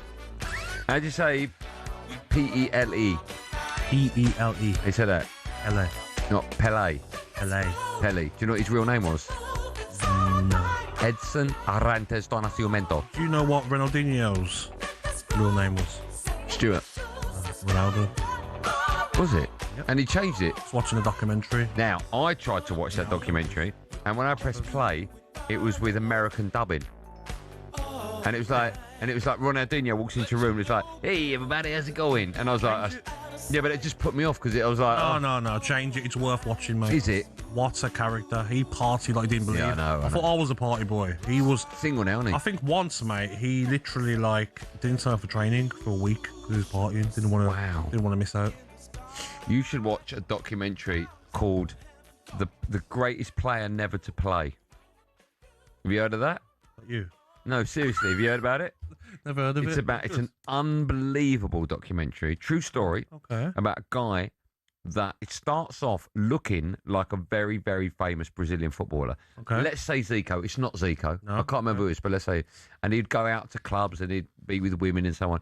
And the real fella, Zico in this scenario, not Zico, but Zico, was getting in trouble by his wife. Going, what are you doing there? And he was like, it's not me, it's not me. So he eventually found this guy and befriended him. Right, so he'd take him on tours, and obviously because he wanted him to be with him for as long as possible, he convinced the club he was with to sign him as a player, but the player would remain injured and would never actually play, and he followed this great player around from club to club, getting contract after contract after contract, but never kicked the ball. It's an unbelievable. What's it on? I think you got to download it somewhere.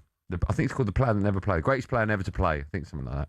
Got a lot to watch, haven't we? We've got a lot to watch. Oh, the book is called Kaiser. Kaiser, the greatest player to never play, yeah. All right, I'm going to watch that. You should watch it, it's great. Tonight instead of Mark Jackson. How are you going to watch that? I'm not going to go and watch. Oh, you've changed it, have you? Yeah, I'm going to watch that. It sounds really. Are you not going to cinema now? No, because you've made me think about watching that. It sounds really. Yeah, it's better than Michael Jackson. Yeah. You know what I'm going to watch that 100%. Friday night at 7, Drew Durham hosts live commentary of Atletico Madrid against Arsenal in the Champions League. Tomorrow night here on talkSPORT, you can hear Nottingham Forest against Aston Villa in the first leg of their. What are you doing? Sorry, that Kvaratskhelia goal again. It's on the screen here. Yeah. This TV that's blocking the view. But what a goal. What a pass by Doué. Yeah, the pass is And you said earlier, can the fullback do more? Look how quick it is. You're right. And he doesn't even come to the side. He comes back. Yeah. You know what I mean? He's coming backwards, then whips it into the side netting. He doesn't come to the side. He comes backwards. Yeah. You can't stop that, mate. Didn't once look up, did he, before he hit it? Unbelievable. Yeah. Sorry, what were you saying? I was talking about your side, Aston Villa. Oh, good team. Should we hear from the boss, Unai Emery? He's been speaking ahead of the game. He said he's expecting a tough old evening tomorrow. Very difficult match. I expect a very intelligent match for them.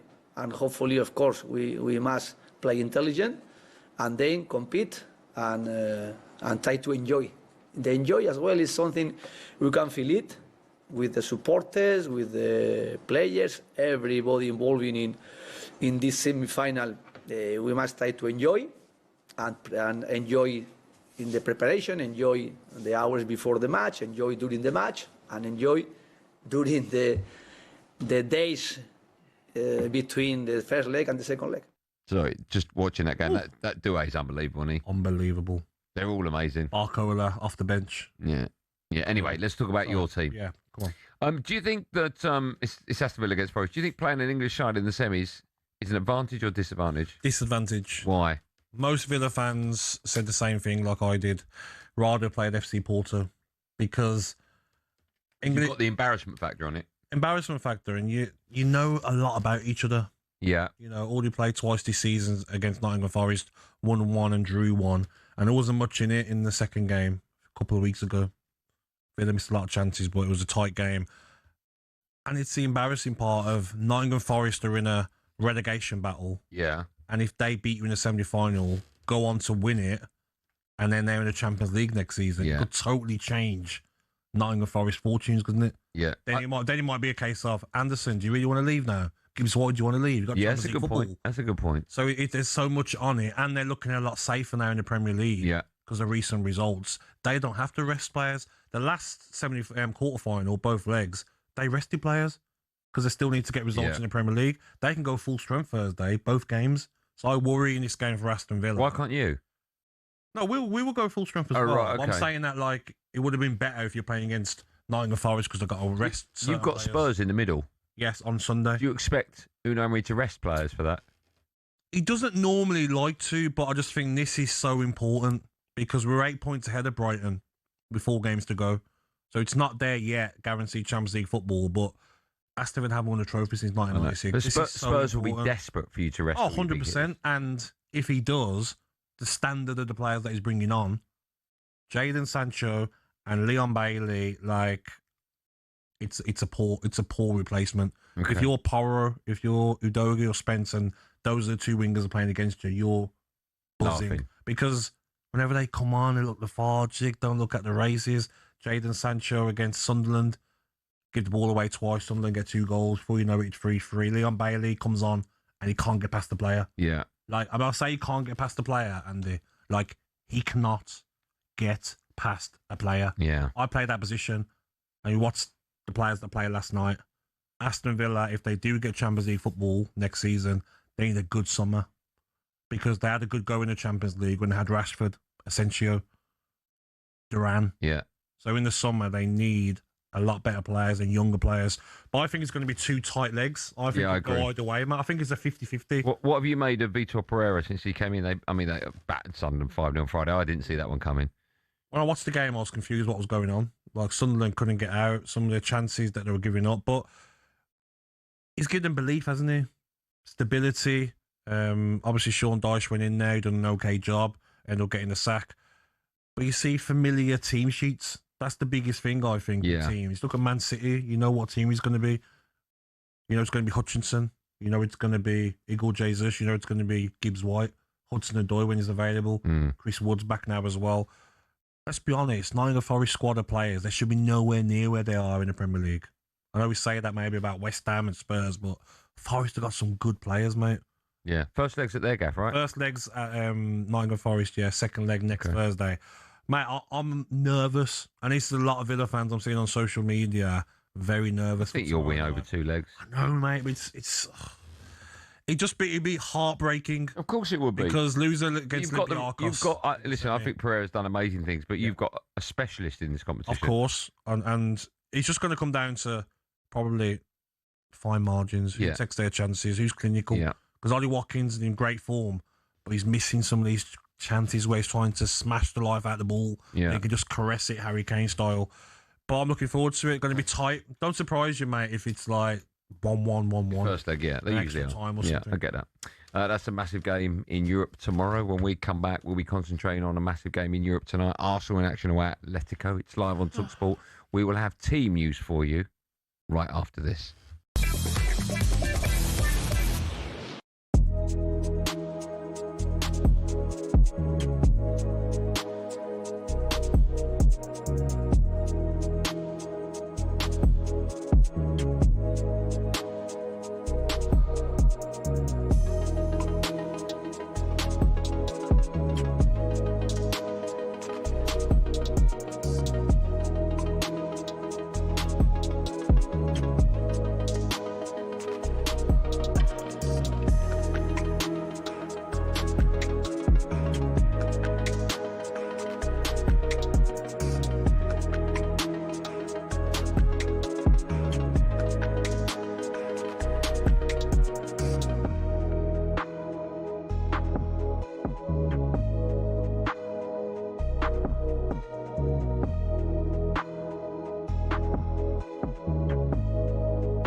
I can tell you we've got a massive update on Mykhailo Mudryk. He has been handed a 4-year doping ban by the Football Association. It happened earlier this year. That is the maximum, the same number originally that Paul Pogba got, by the way. And Mudryk has gone to the Court of Arbitration for Sport. I can read you a statement from the Court of Arbitration to Sport from the sources that have sent on-record confirmation to talkSPORT saying CAS confirms it's received an appeal by Mykhailo Mudryk against the Football Association, filed on the 25th of February 2026. The parties are currently exchanging written submissions and a hearing is yet to be sanctioned. Sources have subsequently told us at talkSPORT that the ban is 4 years and Mykhailo Mudryk is hoping, using the same lawyers actually as Paul Pogba, to either get vindicated via the Court of Arbitration for Sport or, at least in a worst case scenario, have that ban reduced. Now, if, like Pogba, the ban was moved from 4 years to 18 months or 2 years, then because the provisional suspension that Mudryk has served counts towards that, he could, in theory, if successful, find himself back in action ahead of next season. But if he serves the full 4-year ban because CAS uphold the FA decision, then obviously his Chelsea future and maybe even his future in football becomes severely in doubt. Yeah, and Ben, remind us, if you know, of course, exactly what he's guilty of taking. Yeah, it's a performance-enhancing drug that effectively... Hello and welcome to talkSPORT Goals. I'm taking you through what should be another busy day of football. Chance to win it! We don't need to do that, guys. I'm going to owe you an apology. How would you get to that conclusion? That's a weak mentality. Oh, get out of it.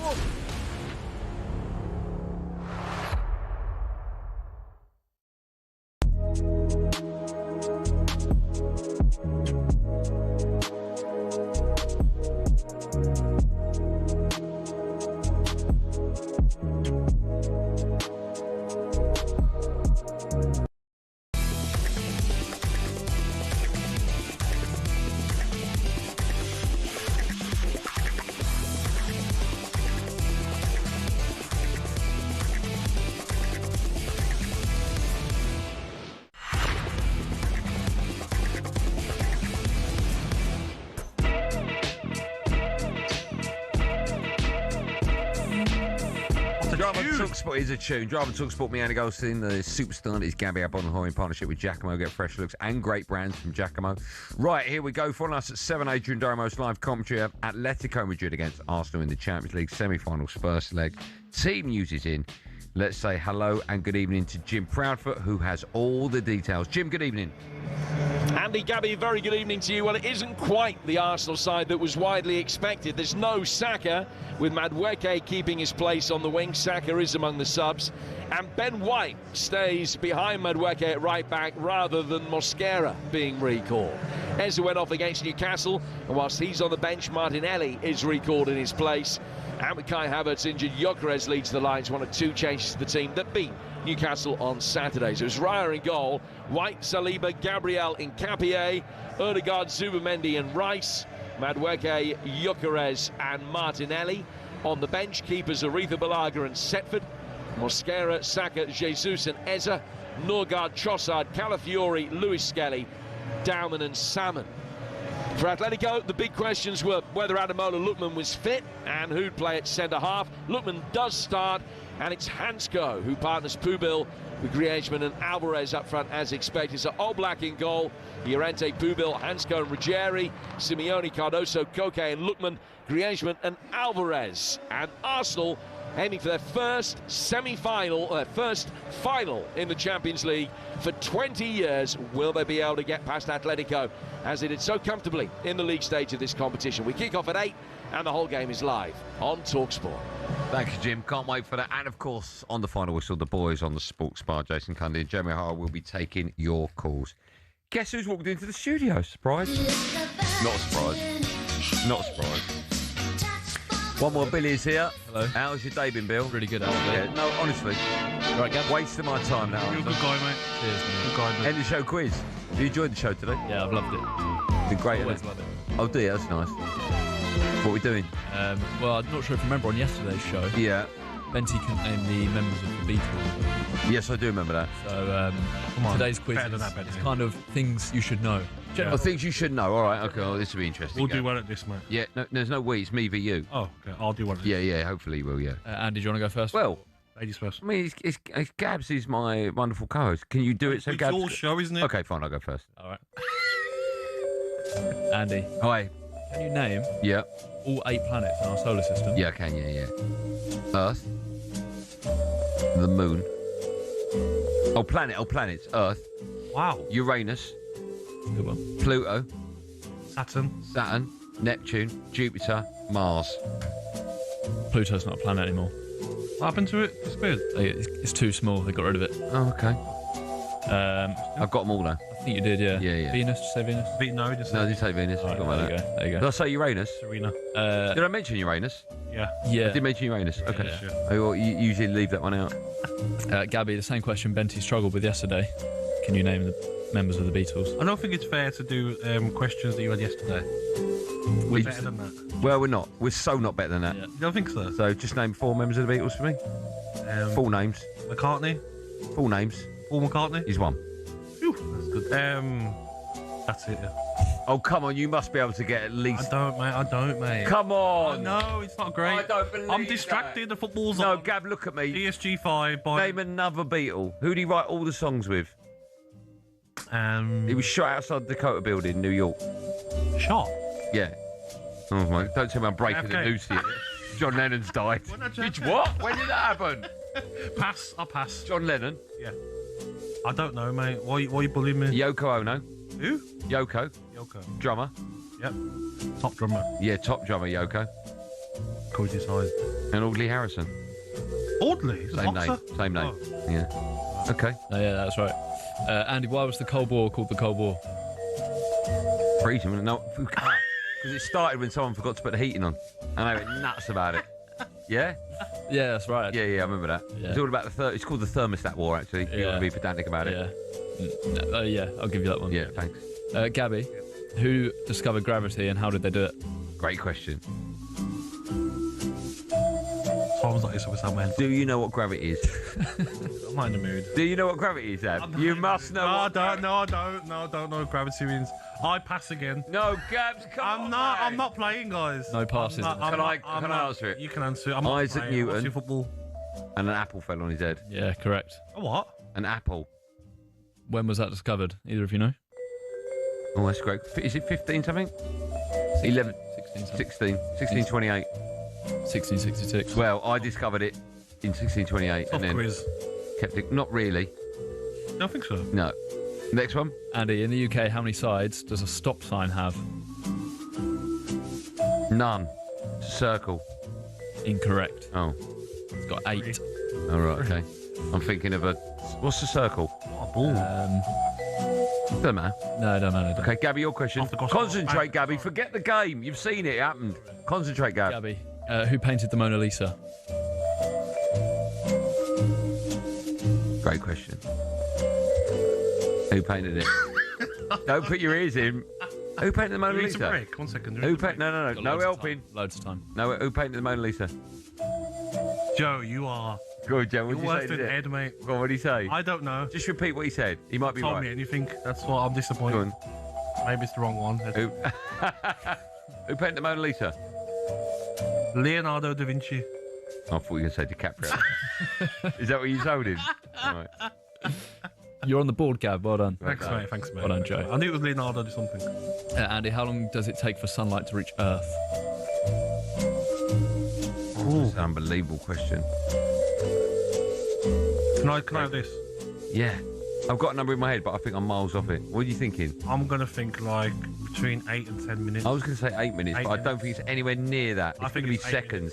Is it seconds? Nah, it's minutes, definitely. Minutes. It's minutes. 8 minutes. I'll go 8. I'll go 8 as well. I've said 8 though. Okay. 4. Go on, who's It's closest? 8 minutes. Yes! Gabby, I That's think, exactly what I was thinking. I think That's Gabby's weird. drawing. No headphones on. Where's that? We both went 8 and none of us knew. Gabby, what is the boiling point of water?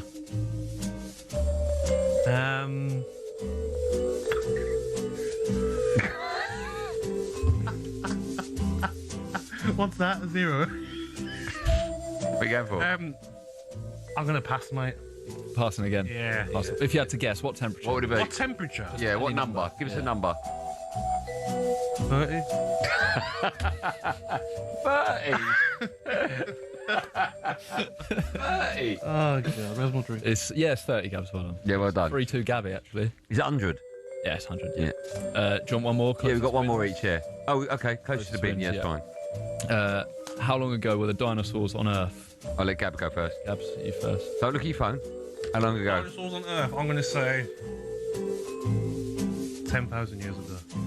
Wow, that's unbelievable. That's knowledge, that is. Yes, mate. I'd go about 6 million.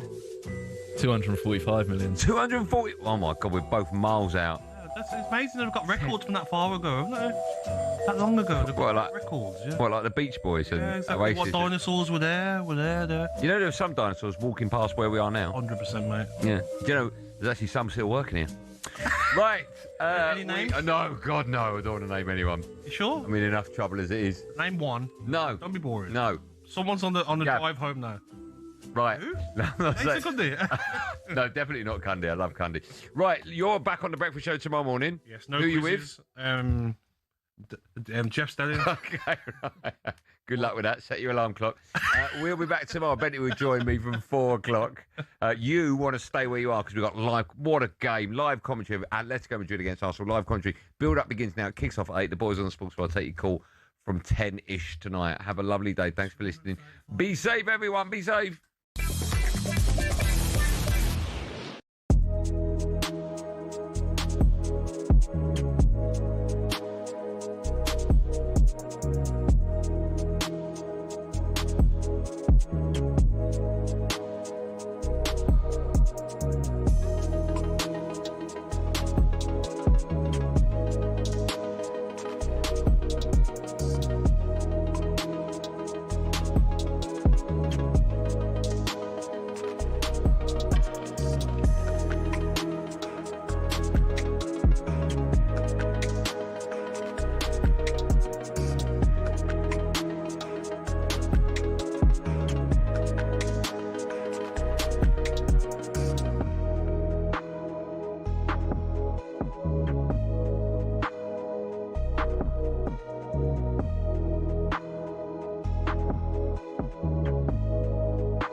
Unai Emery to Real Madrid. Oh, dear. My drink.